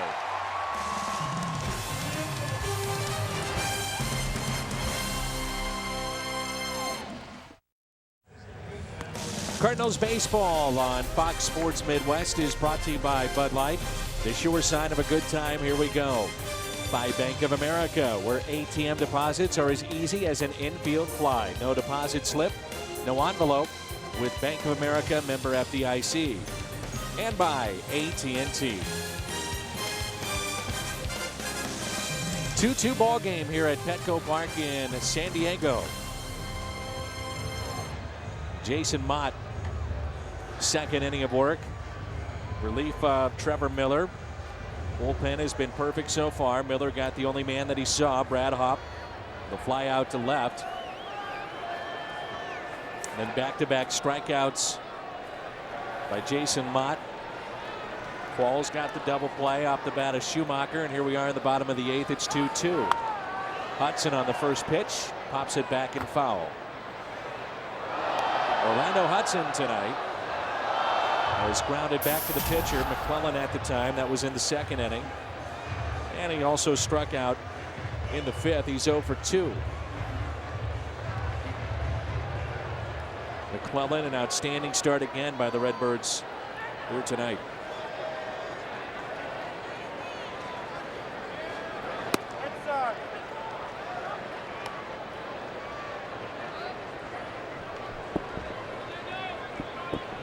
Something, Rick, that Jason Mott has been working on, a little cutter, right, to go along with the four-seamer. A hard cutter too. I mean, that is low 90s, and then you'll see the four-seamer get up to consistently 97, 98. The cutter should not be that difficult a pitch to learn how to throw. It's just a slight variance off your fastball, but you got to get the feel of it. Nobody's done that better than Mariano Rivera over the years. And if Jason Mott can master that cutter, he could become a pretty dominant pitcher in the 9th inning of ball games eventually. And the Cardinals, of course, have been waiting for that. And so is he, for that matter. Have to throw strikes, lead off walk. Well, if you're just joining us, Rick Horton, Dan McLaughlin with you in our Sonic game recap tonight. Kyle McClellan, only 75 pitches, but very effective. 6 innings, 2 hits, no earned runs. Aaron Harang, very good as well. 7 innings, 8 hits, and 2 runs. Tony Cruz, in his major league debut, the Cardinal catcher, is 2 for 3. And let's see what the Padres want to do here. Well, Cruz may get tested right now. Padres very good at stealing bases. Will they bunt him? Showing bunt and a strike. An equalizer in this, as Cruz is going to visit with Mott, is that you have a guy that is throwing close to triple digits, which gets home in a hurry. Yeah, a chance. You know, the downside of Jason Mott is a lot of times he's throwing mid to upper 90s, but he's not always hitting his spot. And I think the catcher will tell you that little difference. I'd rather know where the ball's coming, because he's going to set his body towards second base, and if the ball is not where it's supposed to be, it makes it a lot more difficult for him to get a quick release. And an 0-1 pitch. The bunt is down. Mott throws to first, and that's a sacrifice. 1-3. We'll see who comes to the play now. I think that's the right play to bunt him over, but you've got a guy who's 10 for 10 in stolen bases. You've got a rookie catcher. What have you got to lose if you're the San Diego Padres? There's Eric Patterson, who's a backup outfielder, center fielder. Brother of Corey Patterson. That's right.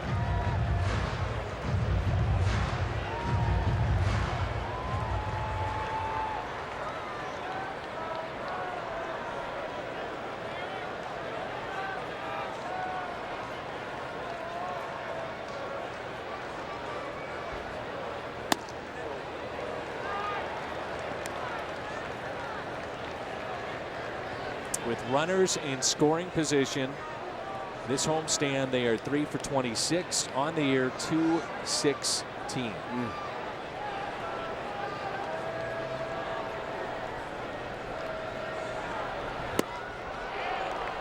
It's a tough spot to come into, Ricky, that been sitting on the bench all night. You have Jason Mott close to 100 miles an hour. You got to dial it up very quickly. I guess if you want an easy situation, you can go back to AAA and hit some of those guys. So he'll take this this say spot. So. I think he likes his job better. And he blew it right by him at 98. And not to be flippant about it, but that is the difficult job of being a pinch hitter in the big leagues. You're going to be facing 8th and 9th inning guys who are fresh, throwing hard, nasty sliders. And you're just going to have to find a way to get the job done if you want to play more. Or they'll go find somebody else. The 1-2 pitch. He blew it right by him, and a strikeout for Mott.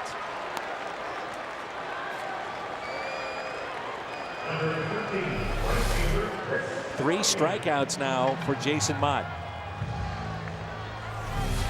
I think Mr. Patterson could swing at that 98-mile-an-hour fastball about 50 times, and I think he'd catch up to it maybe once. That's a tough pitch to hit. The Padres in this ball game, only 2 base hits. It was an error in the first by Terrio, extended an inning, and a home run by Hop to make it a 2-1 game. Cardinals tied it up 2-2. The Cardinals about hit San Diego 10-2 in this game, and the Redbirds have stranded 7. And here's the point about the team not hitting well. If Hudson is able to steal second base, now you've got 3 shots at driving him in instead of just 2, because you've given up an out. Denorfia looks at a strike on the inside corner. Of course, you understand that Bud Black's just trying to manufacture a run. That ball backed up on Mott, supposed to be a cutter, and actually came back over the inside part in on Denorfia. Not the way he drew it up, but good result. The 1-1 fouled back. Pretty good swing there.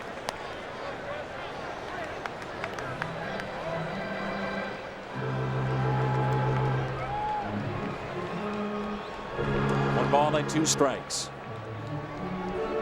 Denorfia has popped out to first. He struck out and also grounded out. The Cardinals have Tony Cruz, Descalso, and Rasmus up, looking ahead to the 9th.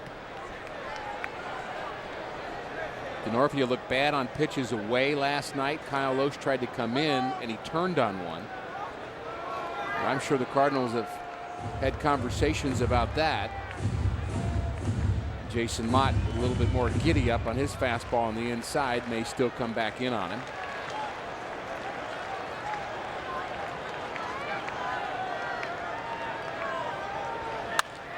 Hard hit to second, bobbled by Schumacher, gets it, throws, and out. Stayed with the play. No argument from Bud Black. Futility continues here in San Diego.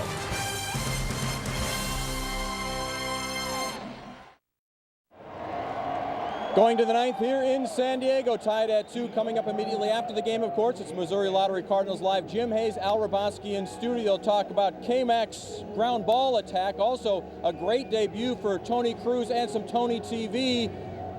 Let's talk to you about Tony Cruz right now. How about 2 for 3 so far in his Major League debut? Dan, Rick? All right, Pat, thank you. 2-2 game, and Tony Cruz, as you mentioned, pair of hits tonight, a single. He's grounded out to second. He's also doubled. Not a bad debut at all. Done a nice job behind the plate. Kyle McClellan made the start tonight. 6 innings, 2 hits, 2 runs. They were unearned. No walks, 4 strikeouts, only 75 pitches, 52 were strikes. Was on the hook for a loss at one point, but could very easily, with the job he did tonight, could very easily have won his 7th game. Kind of a shame that he didn't. He was outstanding. Here is Heath Bell. We saw him last night. Gave up a couple of runs late. The Cardinals hit him around pretty good. Cardinals actually hit the ball well in the 8th inning. Didn't get a run off of Chad Qualls. He gives way to Heath Bell. Bell is 9 for 10 in save opportunities on the season, and I believe that Bud Black is doing everything he can to win this game. He just trying to pull out all the stops here. He's bringing in his closer. He just wants this win desperately, the way they've been playing, especially here at home. That's fouled back by Cruz. They have 2 base hits tonight. When you talk about San Diego, and there are the numbers for Heath Bell, that ERA even higher after last night, 8.78. They had the 2-run homer by Hop in the first, a double back in the 4th. That was Headley. He was left stranded.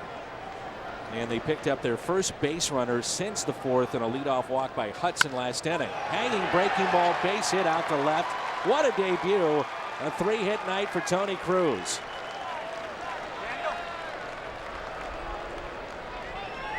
don't think we saw this coming, did we? I certainly didn't. And it is a hanging breaking ball on the inside half. Again, the short stroke of Tony Cruz. I'm pretty sure we'll see Yadier Molina back in the lineup again tomorrow, but it's nice to see that he's picking up where Gerald Laird led off. And that's a ball taken outside. Now you would think if Cruz would get to second base, potentially Tony La Russa would think about a pinch runner and then bring Molina in for the bottom of the ninth. Well, your fastest runner is Tyler Green.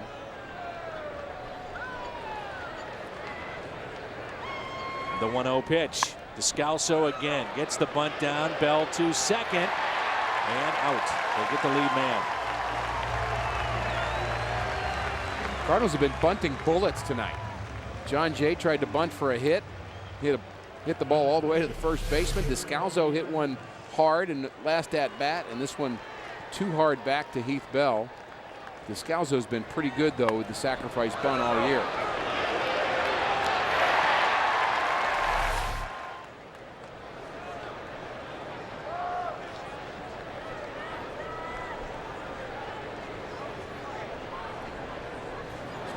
Here's Rasmus and a check swing.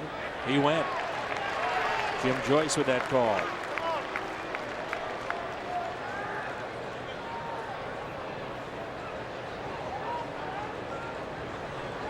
Last inning, the Cardinals with 2 runners on bounced into a double play. They now hit into 61 double plays this year.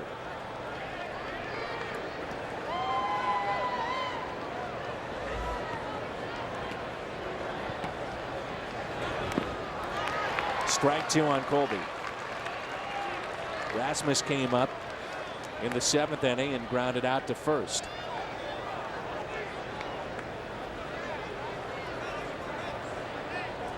It's a big miss by Descalso.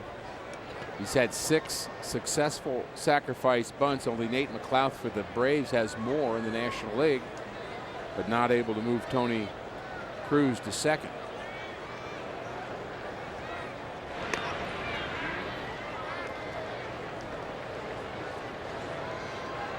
The Cardinals with the base hit by Cruz, who has 3 tonight. They've out hit San Diego 11-2, but yet here we are tied up at 2-2.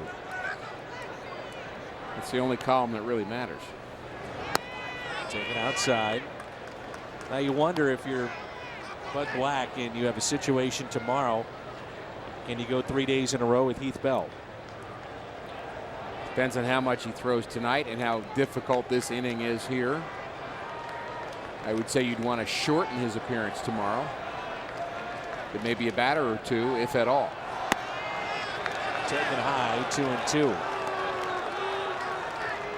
I don't think he'd hesitate to use Mike Adams in a closing role. He does have a save. I think Bud Black would just like to have anybody in any kind of closing situation, no matter who it is. That's outside. They just can't get leads. Again, the Cardinals took the lead, and they have trailed in all but 5 games here at home. The opposition has taken the lead. That home run by Rasmus was a walk-off homer against Bell at Busch Stadium. 3-2.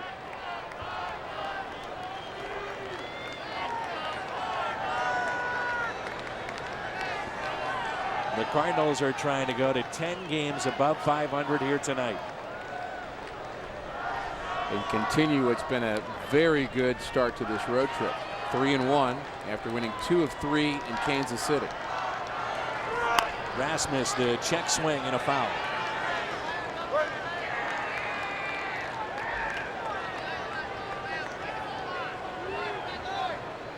On base percentage now for Colby Rasmus at .386. All the walks that he has taken this year.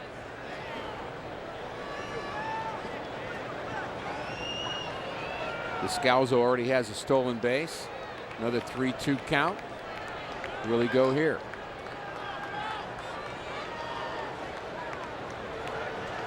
I will say yes. Very short lead, not running, and the pitch is driven into center and caught by Maben.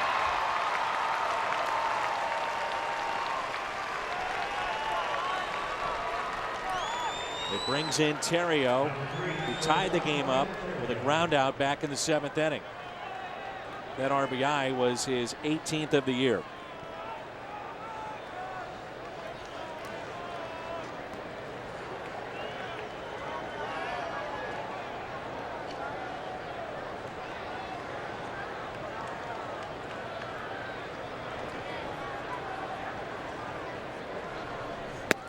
And a strike. Tyler Green is moved to the on-deck circle.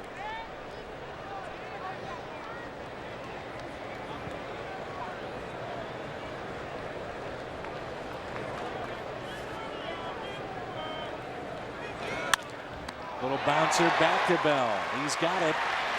And we move to the bottom of the 9th. It's 2-2.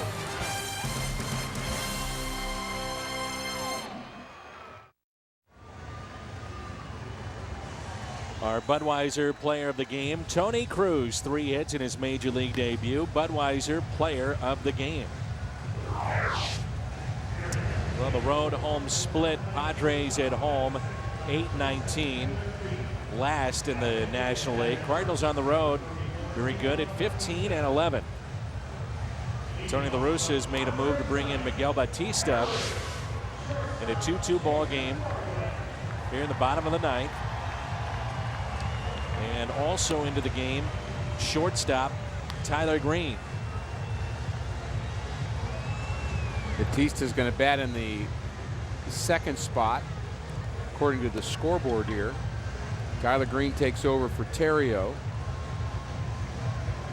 And Batista needs work. A lot of the bullpen members of the Cardinals have not had a lot of innings in the last week or so because the starting pitching's been so good. And Batista, who's been a little bit of everything, kind of a late inning guy, a long man, comes into what I always think is a very challenging situation. Tie game on the road. You have got no margin for error. Here is Jason Bartlett, Ludwig, and Hopp. Good work by Jason Mott, ending in 2/3 here tonight. Numbers on Batista. He's 2-1. Opponents hitting close to 300 against him. Cardinals were to face Jorge De La Rosa on Sunday, but he has a complete tear of a ligament in his left elbow. His season is done. Oh, that's too bad. He was off to a good start. I believe he'd won 5 games. He's 5-2, and a lot of people believed he was putting a resume together to head to the All-Star game. He also had 52 strikeouts on the year, so big loss for Colorado. And with Jimenez off to a bad start, part of the reasons why the Rockies aren't doing better than many predicted. Just 1 game over 500. Going into action tonight, they did beat Arizona, but they're my pick to win the National League West. Me too. If you're wondering, the last Cardinal with 3+ hits in their major league debut, you have to go back to 1984. Let you think about that for a second. The 0-2. Taken up and in. Our buddy Terry Pendleton, July 18th, 1984 against San Francisco. Former MVP Terry Pendleton.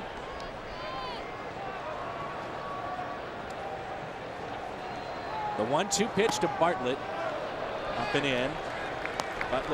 Bartlett twice has grounded out to short, also grounded out to second.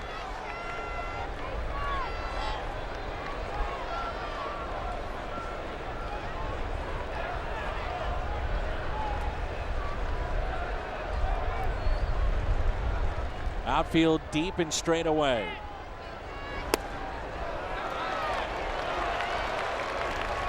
And Rick, you talk about no margin for error. The last thing you want to do is a leadoff walk.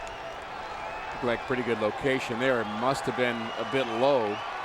Got some power on deck, and Ryan Ludwig got to throw a strike here. A 3-2 pitch. In the air out to right. And a diving catch made in right field.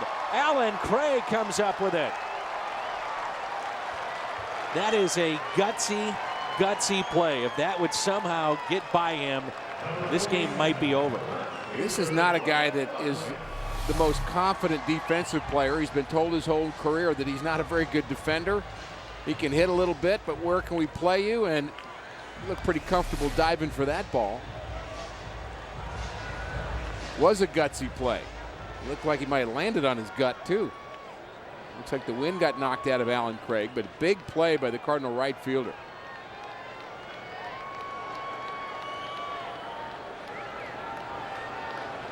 Now Ludwig. Ludwig is 0 for 3 tonight. Reached on an error back in the first. Twice he has grounded out to short. That error was by the shortstop. At that time, Ryan Theriot. He's seen a lot of breaking balls, hasn't he, Rick, the last couple of nights? Yeah, he really has. Well, the Cardinals know how to pitch him. Just don't hang one, because he could lose it in a hurry. Smokes that into center. 2 away. So 2 lineouts. Here's what you were talking about before. You come in as a reliever. Sometimes you get lineouts, and other times it's a bleeder and it gets through and you lose the game. That's the life of a reliever. Again, on the road, you realize if you come in a game on the road, you're going to have to get them out twice to beat them. You got to get them out the first time just to make it go one more inning. Then your team's got to score. Then you've got to get them out again. So you know you got 3 more outs that you've got to handle that the other team doesn't have to worry about. But Batista so far, things working out well. Line drives right at his right fielder, then his center fielder. I think that ball handcuffed Colby Rasmus in center field. It was hit so hard. Might have been a knuckler. And this is not to take away from Brad Hawpe, but he currently is the first baseman here in San Diego. What a difference not having Adrian Gonzalez means to this lineup and to the opposition. No question. I mean, this spot a year ago, you're not pitching to Adrian Gonzalez. The 0-1 pitch. And again, it's not taking anything away from Hawpe. He's done the damage here tonight from the Padres standpoint. His 3rd home run in the first inning made it a 2-1 game. 2-1 for a long time before the Cardinals scored in the 7th. But Adrian Gonzalez, an entirely different feel. 2-1. Adrian Gonzalez with 9 homers, 41 RBIs to lead Major League Baseball, hitting .342. And then you get a look at the Padres leaders. Pretty big difference.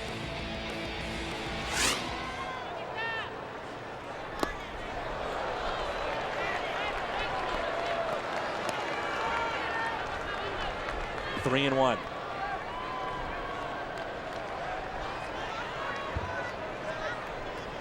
Carpenter going tomorrow for St. Louis. May surprise some that right now he is the league leader in hits allowed at 76.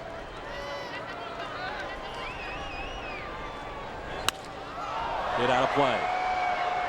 Also would surprise many that Latos is 1 behind Mahalam in the loss column in the National League for the most losses. So those two will hook up tomorrow.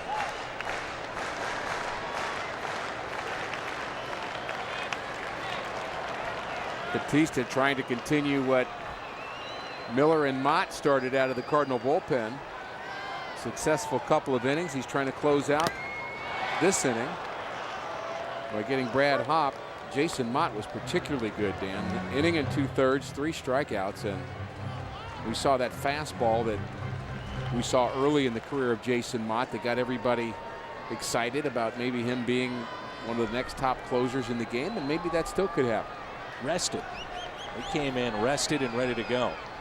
Pitched in Kansas City, but he hadn't pitched prior to that for a week. Opposite field, slicing and foul. Home run distance, but foul.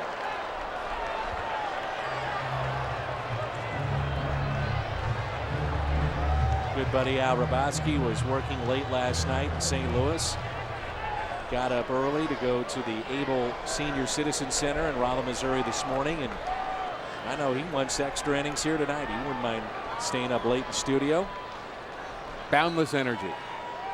The 3-2 pitch and a ground ball that is fair.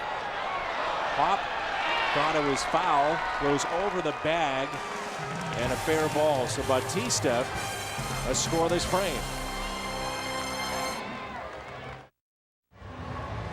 Extra innings presented by Jack Link's Beef Jerky all season long. Jack Link's Beef Jerky, feed your wild side.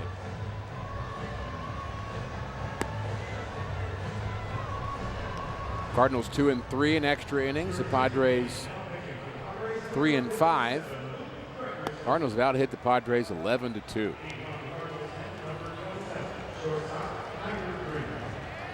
Padres really struggling offensively, but they are into one of their strengths, and that's their bullpen. Luke Gregerson, game number 24 for him. The ERA right at 3. Former Cardinal minor leaguer that Tony La Russa hated to see leave the organization.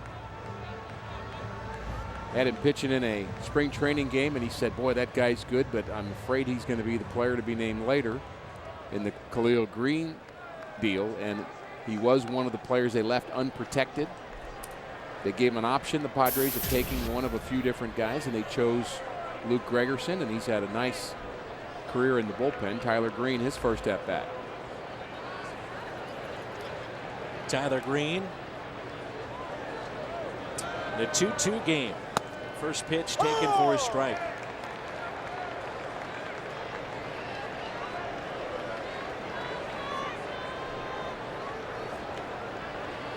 Green, Pujols, and Berkman here in the 10th inning.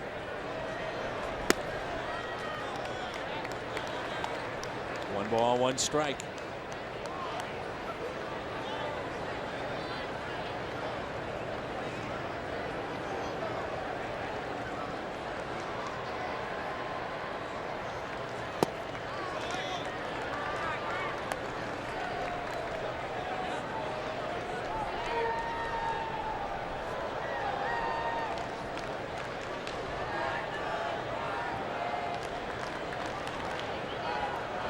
Third baseman guarding the line. That's Chase Headley. And Green is jammed and pops it out. Pop makes the catch for the first out.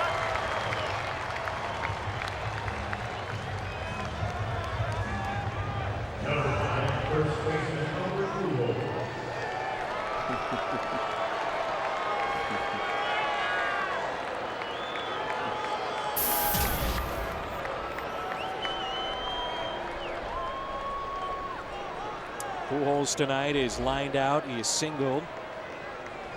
Grounded out to short last time up against Qualls. The first pitch to Pujols. Taken low. Berkman on deck.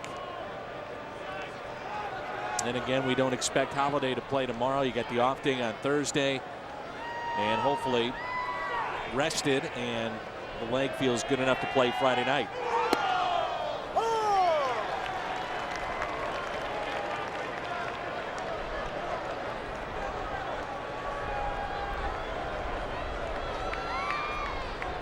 Former Rocky going back home.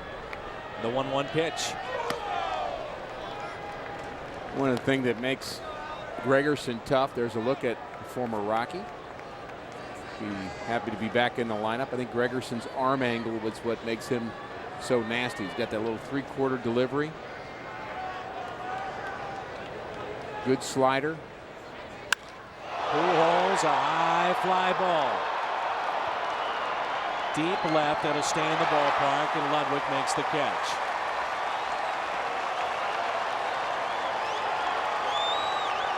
That made a very interesting sound off the bat of Albert Pujols. I thought he got that one just a little bit more than the result. Got my heart pumping a bit. It's a cool night here in Southern California. Ball does not travel, and then we've talked about the dimensions of this ballpark. It's hard to hit one out. Really is. Plain and simple. Here's Berkman now with 2 outs. It makes you wonder, if you're San Diego, how you approach a draft. Eduardo Sanchez is getting loose in the bullpen. You draft speedy center fielders. Absolutely. And if and when they do spend money, you would have to assume that this would be a place that a pitcher would love to be in. Great place to live. Ballpark is all about pitching. So the kind of player you don't draft is a guy like Mark Reynolds. Strikeout guy, all or nothing power hitter. You'd rather have a gap hitter. Brett Wallace type player. Good point. On 3-0, Berkman taps it back to Gregerson. And we move to the bottom of the 10th. Luke Gregerson has a 1-2-3 inning against some big bats.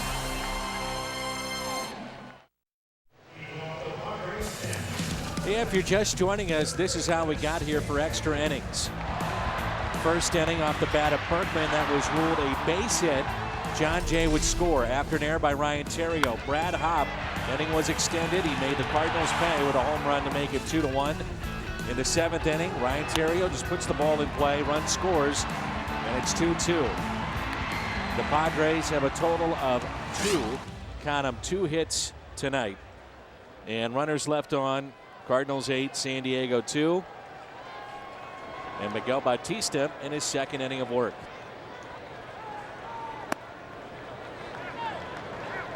I would think you might be able to get 3 innings out of Bautista potentially. If he breezes here.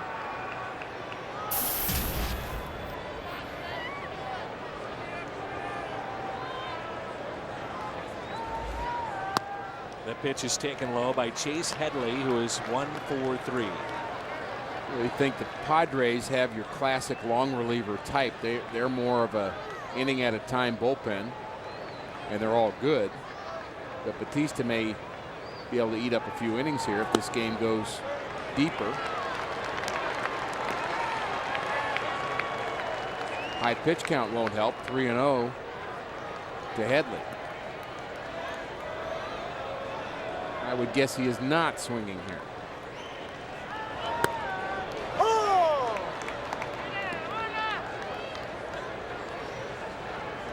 Bud Black, what do you have to lose? Your job? Your job? You think so on that one? No. A 3-1 pitch to Headley and a leadoff walk. Probably worst case scenario. Yeah. So leadoff walk, and now you have the speed of Cameron Maben. I think the 2010 Manager of the Year, Bud Black, has a safe job right now. He just doesn't have a lot of talent on this team. He's got to find ways to manufacture a run. He'll try to do that here in the 10th inning. Rick Renteria is the bench coach, former Major League infielder. Cardinals with no activity in their bullpen, and you know, we've talked about this before. You could bring in a Sanchez right now, but the problem is you're not sure about if he can throw consistently, can throw strikes. Swing and miss stuff, but can he throw strikes? Descalso playing in at third. Maben squares to bunt. Maben looked a little uncomfortable last night in a bunting situation. Then he put down a good one, but his first attempt was not very good. Ended up getting a hit out of it, but he runs so well, you got to make sure you're in at third. Descalso creeping. And the bunt is down. It's a good one. Only play is to go to first. And the winning run, with only 2 hits in the 10th inning, is in scoring position. That's Headley, who can run.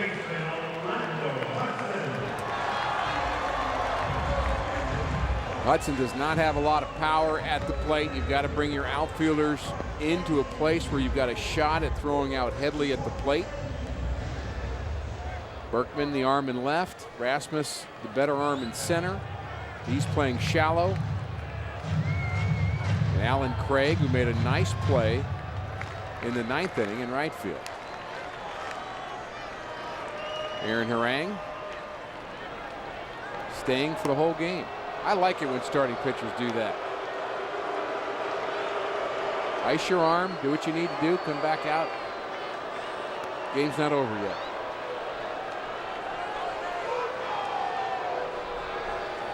It's Jorge Cantu, the #1 pinch hitter for the Padres. He had a pinch hit sacrifice fly in the 7th inning last night.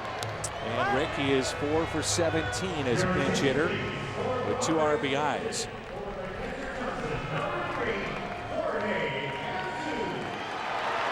And the walk here is to set up the potential double play, of course. Again, it's worth repeating. The Cardinals about hit the Padres 11-2. Redbirds have stranded 8. The Padres just 2. And now Jorge Cantu can win it for San Diego. That's baseball, isn't it, though? It really is.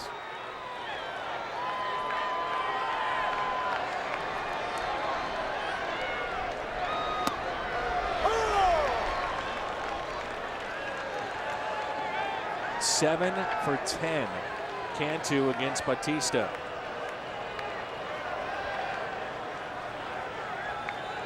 I'm betting he knows that number, too. I guarantee you Batista does. Here's a fly ball, slicing down the right field line. It is a foul ball. Rick, having said that, you know Tony La Russa knows those numbers. Sure. Surprised not to have somebody backing up just in case in this situation. Well, I think you've got to be conservative on how you use your relief pitchers.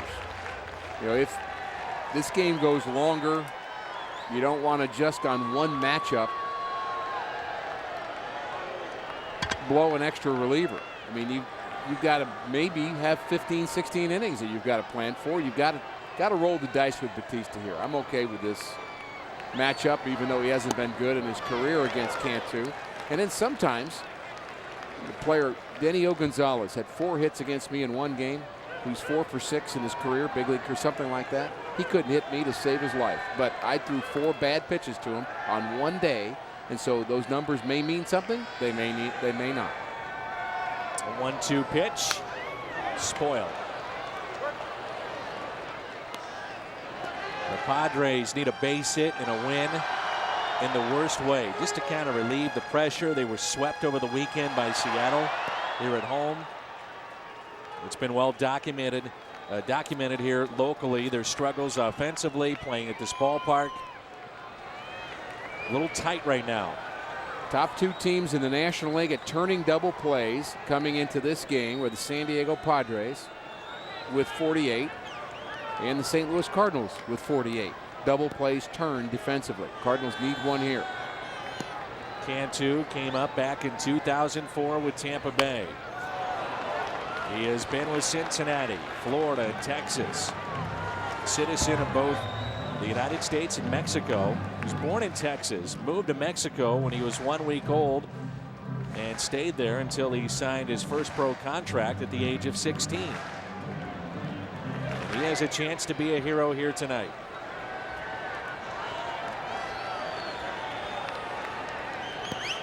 Runners at first and second. 1 ball and 2 strikes. The pitch to Jorge Cantu on its way. This could be 2. Out at second, on to first. It's a double play. 6-4-3 on the double play. Started by Green, turned by Schumacher. 2 scoreless innings by Batista. Extra innings are presented by Jack Link's Beef Jerky all season long. Jack Link's Beef Jerky, feed your wild side. Big double play turned by the Cardinals, 6-4-3. Batista gives the Redbirds 2 scoreless innings. And at this point, nobody up and throwing in the Cardinal bullpen, so why not another inning? Well, the other issue you've got is you've got a game 3 of this series. It's going to start pretty soon. Right. And you want to save as many relievers as you can for that game. Ernesto Frieri is the 5th Padre pitcher. They're going an inning at a time. He's had good numbers as well. Come up through their system, finally given a chance at the big league level, and he is performing well. Alan Craig Schumacher, and our star tonight, Tony Cruz, will bat here in the 11th. Alan Craig is grounded out. He's popped out, struck out, and singled last time up. And a fastball taken outside. Kyle Phillips is now behind the plate, the catcher for San Diego.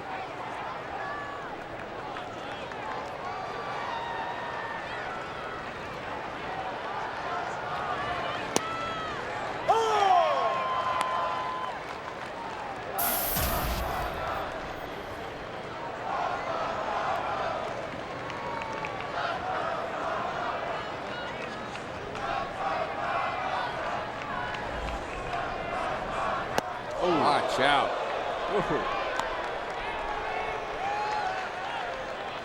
Well, they like to pitch Alan Craig in. That may be a little bit too far in.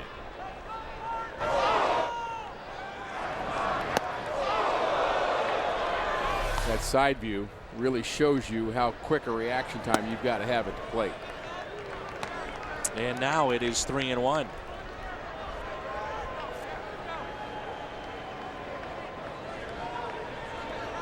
See if Craig can send one into the sky here in San Diego. We know he's got the power to do it.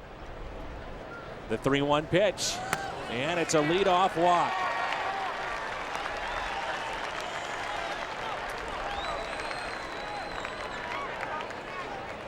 So it's a leadoff walk, and here is Skip Schumacher. Schumacher at the plate, a tough night. He's 0 for 4, pair of strikeouts, and also bounced into a 6-4-3 double play.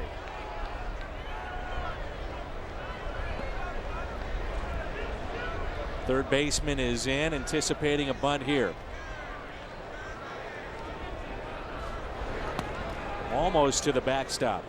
He is all over the place right now, Frieri. That pitch missed location by 2 or 3 feet. Kyle Phillips, the new catcher, out to talk to his reliever. He looks a little bit lost right now. He's just hoping for something good to happen.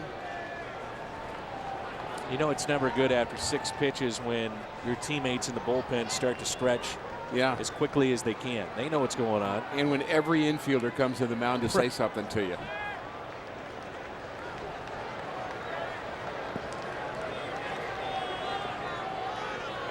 Schumacher was showing bunt on the first pitch. 2-0. I'd be tempted to take a pitch right here. You know, a successful sacrifice bunt on a 2-0 count when the guy's all over the place. I mean, there are times where a pitcher is so lost. Don't give him any rope. Don't help him. Make him throw a couple of strikes. Take this pitch. Why not? The 2-0 to Skip. There it is, 2-1. I think that's what he was doing. Sarcastic cheer from 19,426, or what's left of that crowd.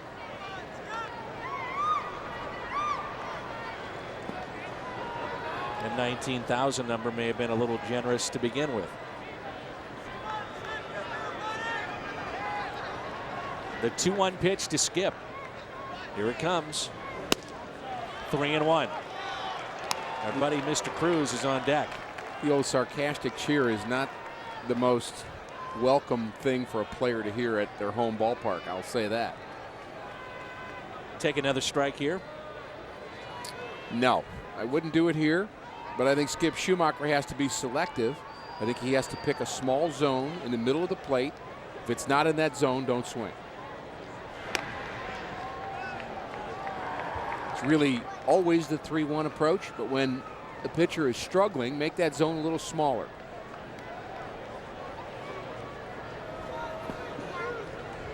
I would guess the chances aren't very good that he'll throw 2 strikes in a row. And we shall see. That pitch clearly not in that zone, up and in. It would have been a tough pitch for Schumacher to handle.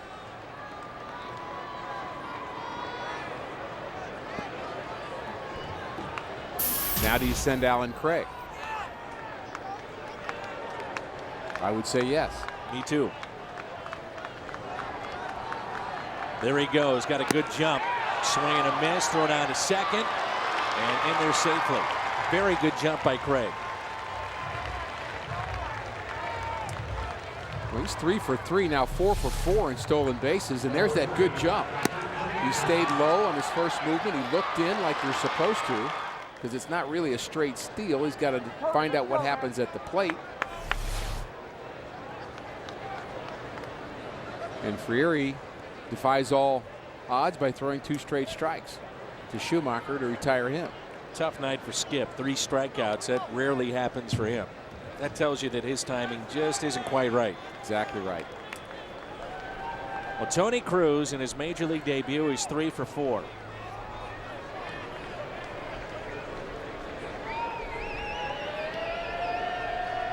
The first pitch to him. No Cardinal, at least going back to 1946, has had 4 hits in their major league debut.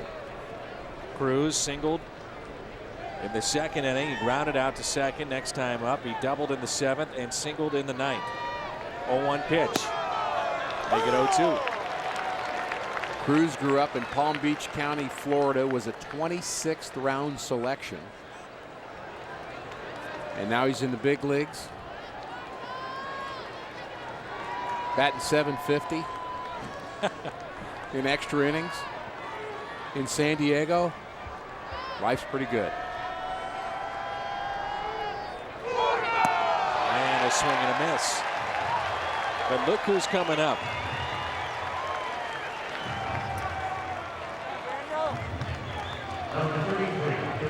Look who's coming up. Descalso. And again, his 8th RBI to tie the game or take the lead, 7th inning on last night. The go-ahead run, Alan Craig out at second base. Descalso has singled twice tonight.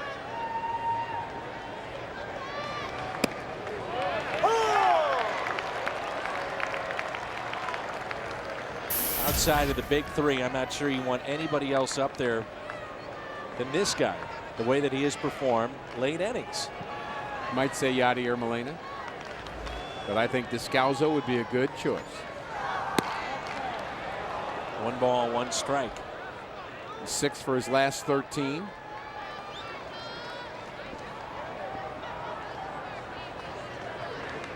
You see the defense for Daniel. There's a base hit to right that picked up the win last night for the Redbirds.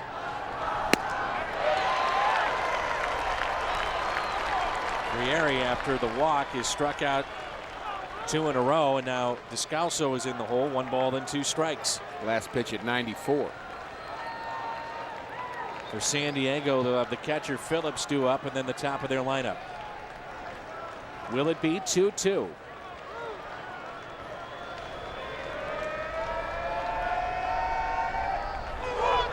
Descalso, base hit again. He's done it again.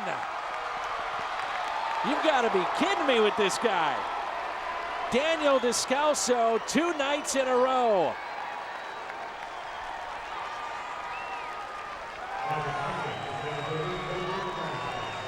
Alan Craig scores. Daniel Descalso may be the hero again. Hits this ball right on the nose, past the Gold Glover Orlando Hudson, into center field. Cardinal dugout has seen that before from Daniel Descalso. How about that? And the Cardinals have a 3-2 lead. Here's Rasmus. It all started with a walk to Craig. He stole second. And Descalso, a 2-out RBI base hit here in the 11th inning. And it looks like Sanchez is getting loose in the bullpen.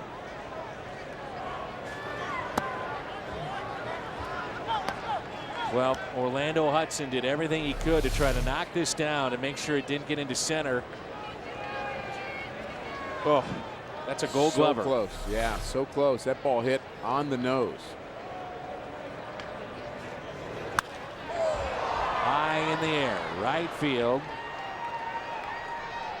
And the catch is made. Mr. Clutch, Daniel Descalso, has done it again here tonight.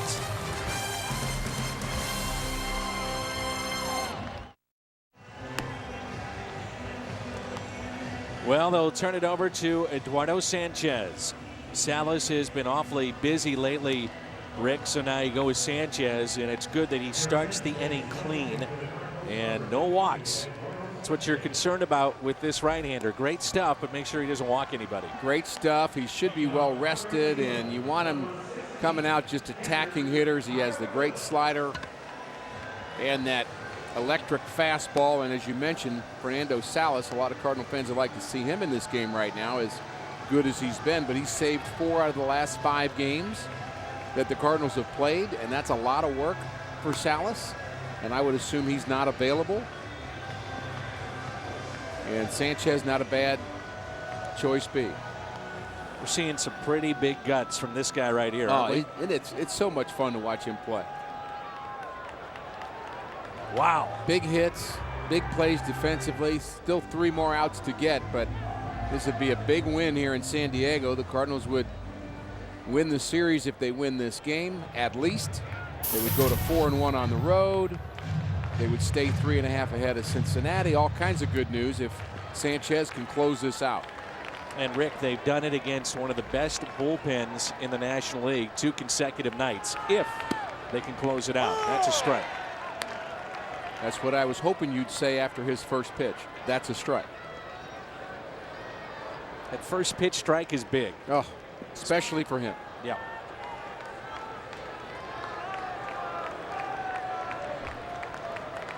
The 0-1 pitch to Phillips, a little bit outside. Expect a pretty good comfort level with Tony Cruz and Sanchez. Assume they've spent some time together. There's that slider. That'll freeze you. It froze me, and I was just watching it. That late break.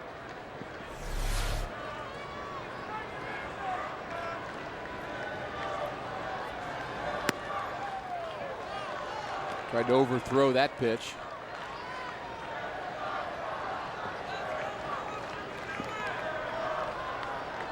Don't get too cute. Don't go 3-2. Finish him off here. The 2-2 pitch. You know, sometimes Sanchez doesn't quite get on top of that slider, does he? That's exactly right, and he gets underneath it. That's where the control problems come from. And you know, you get overexcited about the strikeout. He didn't need a strikeout there. He needed a good pitch at 2-2. There's a fly ball lifted into left field. Long way to go. Berkman makes the catch. Oh, what a play. He snow-coned it and held on. Everything coming up roses for the Cardinals. How about that play? He's got some of the left field line that he's taken with him back to left field. Lays out, snow cone, holds on. Actually slips in that left hand just to make sure it stays in the glove. Shows the umpire. Wow, how did he hold on? How's that ball not come out?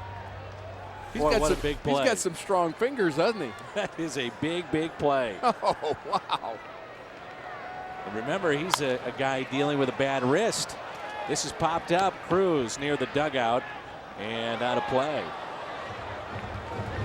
That was fun to watch. We've seen a great play from Alan Craig in right. Now Lance Berkman in left. Colby Rasmus in center last night.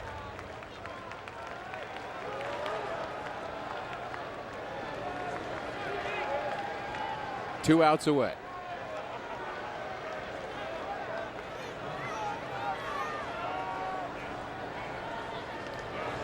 There's that slider again. So far, so good with the first pitch strikes from Sanchez.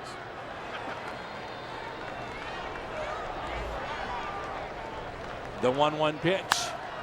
Popped up again.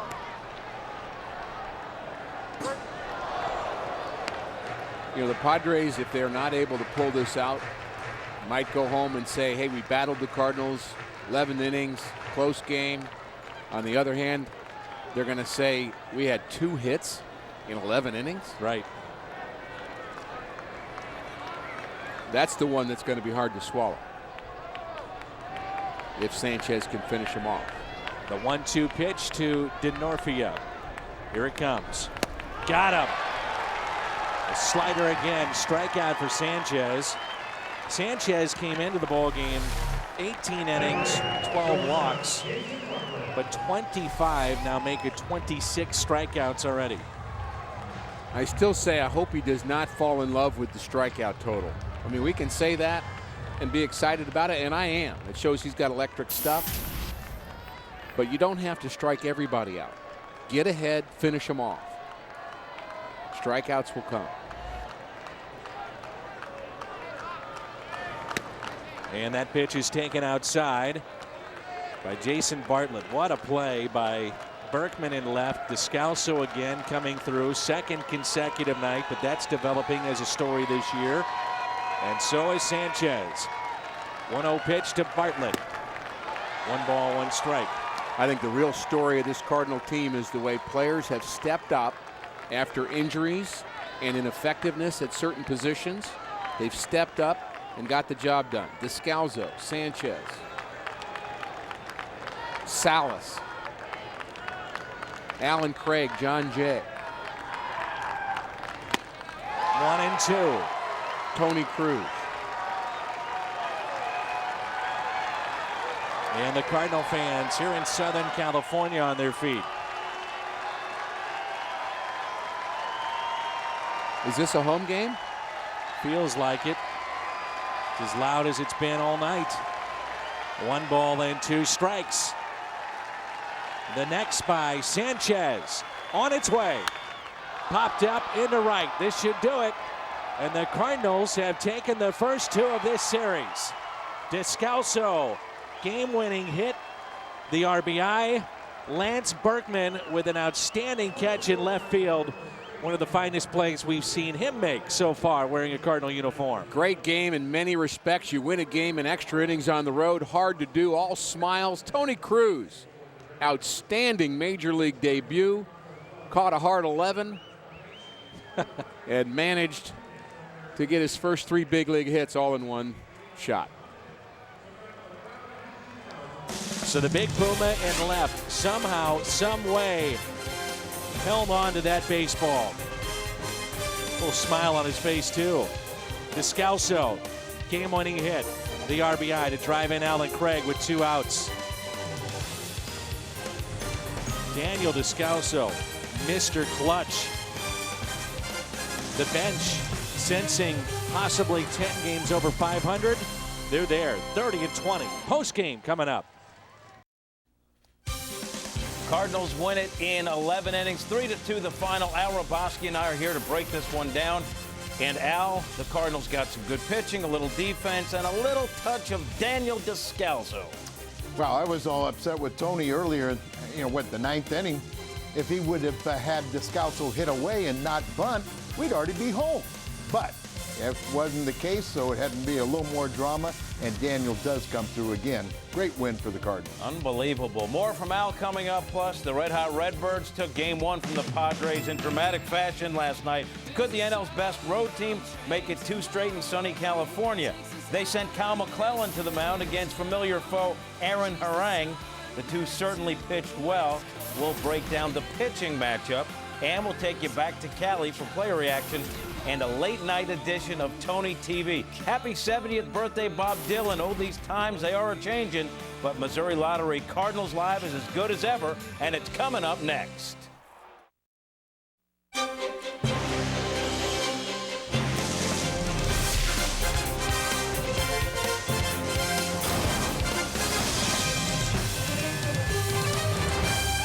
Welcome to Missouri Lottery Cardinals Live. Descalso, base hit again. He's done it again. You've got to be kidding me with this guy. Daniel Descalso, 2 nights in a row. Daniel Descalso, top of the 11th, came through in the clutch. The RBI base hit brings home the game winner as the Cards win it 3-2. Out to San Diego we go. Pat Paris catching up a short time ago with Daniel Descalso, our Mid-America Chevy Dealers player of the game. All right, Jim, thank you very much. Daniel, making a habit of this, I guess it's a habit you'll get used to and comfortable with. Yeah, well, this never gets old. It's great coming through there for the team. I figured I better do something good after I screwed up that bunt earlier, so I'm just glad to get away with the win here. This is one of those games that just didn't want to end. Great pitching on both sides. Yeah, hats off to both pitchers. They did a good job tonight, and we were lucky to come away with the win tonight. Okay, they have this close and late stat. 7th inning or later, tie game or 1 run down, and here you are, close and late, 9th RBI of the season. You had 1 last night, 1 today. What makes you come through in those situations? I don't know. I just try to keep it simple. Put the fat part of the bat on the ball. A lot of times late in the game, you're facing relievers throwing 95, and I just try to keep it simple, short swing, and put the barrel on the ball, and good things happen. Okay, so you're from up by the San Francisco area, you tell me, and so this has got to be nice to be fairly close to home and have family and friends down here. Yeah, I got a bunch of family and friends here, and anytime to come back to the West Coast to play, it's great. So I'm excited to be out here and excited to be able to contribute to some wins. Have you ever been on a team like this? It seems to every night somebody else steps up, although 2 nights in a row for you. No, it's great. We got a lot of good players in this team, top to bottom, and we use all 25 men on the roster, so it's a great team to be a part of. Finally, ask you about Lance Berkman. He made the final out, remarkable catch last night. He makes the first out in the bottom of the 11th tonight. What did you see on that catch? And the Puma's an athlete. People underestimate him, but the guy can play. He's made some big plays for us, and been swinging a hot bat. The guy's a stud. Yeah, and how about Tony Cruz, one of your teammates down at AAA, and now he comes up tonight. What a night! Just another one of those young guys that's coming up here ready to go, and it's great to see Tony get 3 hits tonight in his big league debut, and couldn't be happier for him. Congratulations, Thanks Daniel. a lot. All right, Daniel Descalso. Jim, we'll send it back to you in St. Louis.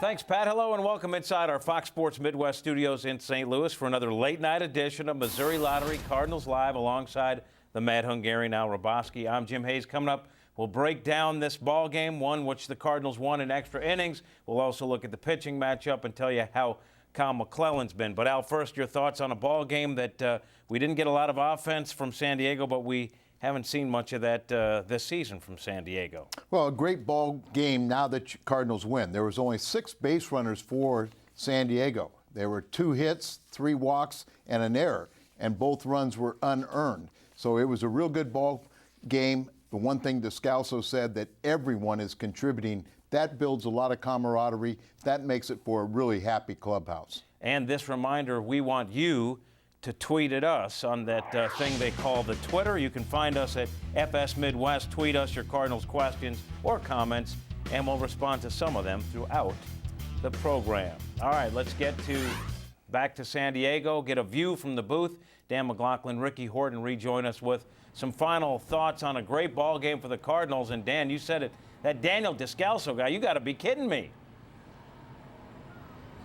Yeah, he's been a lot of fun to watch, no doubt about it, Jim. Late innings again, and Rick, he comes through, and another young guy came through tonight. That's Tony Cruz. Yeah, Tony Cruz had a great Major League debut. First of all, he handled the Cardinal pitchers. Kyle McClellan should have had a win today, but he also picks up 3 base hits. Again, a very short stroke for Cruz. Acts like, I've been a big leaguer a long time. Been a big leaguer less than, 24 hours, but 3 hits in this game, and really, again, handling the pitchers well.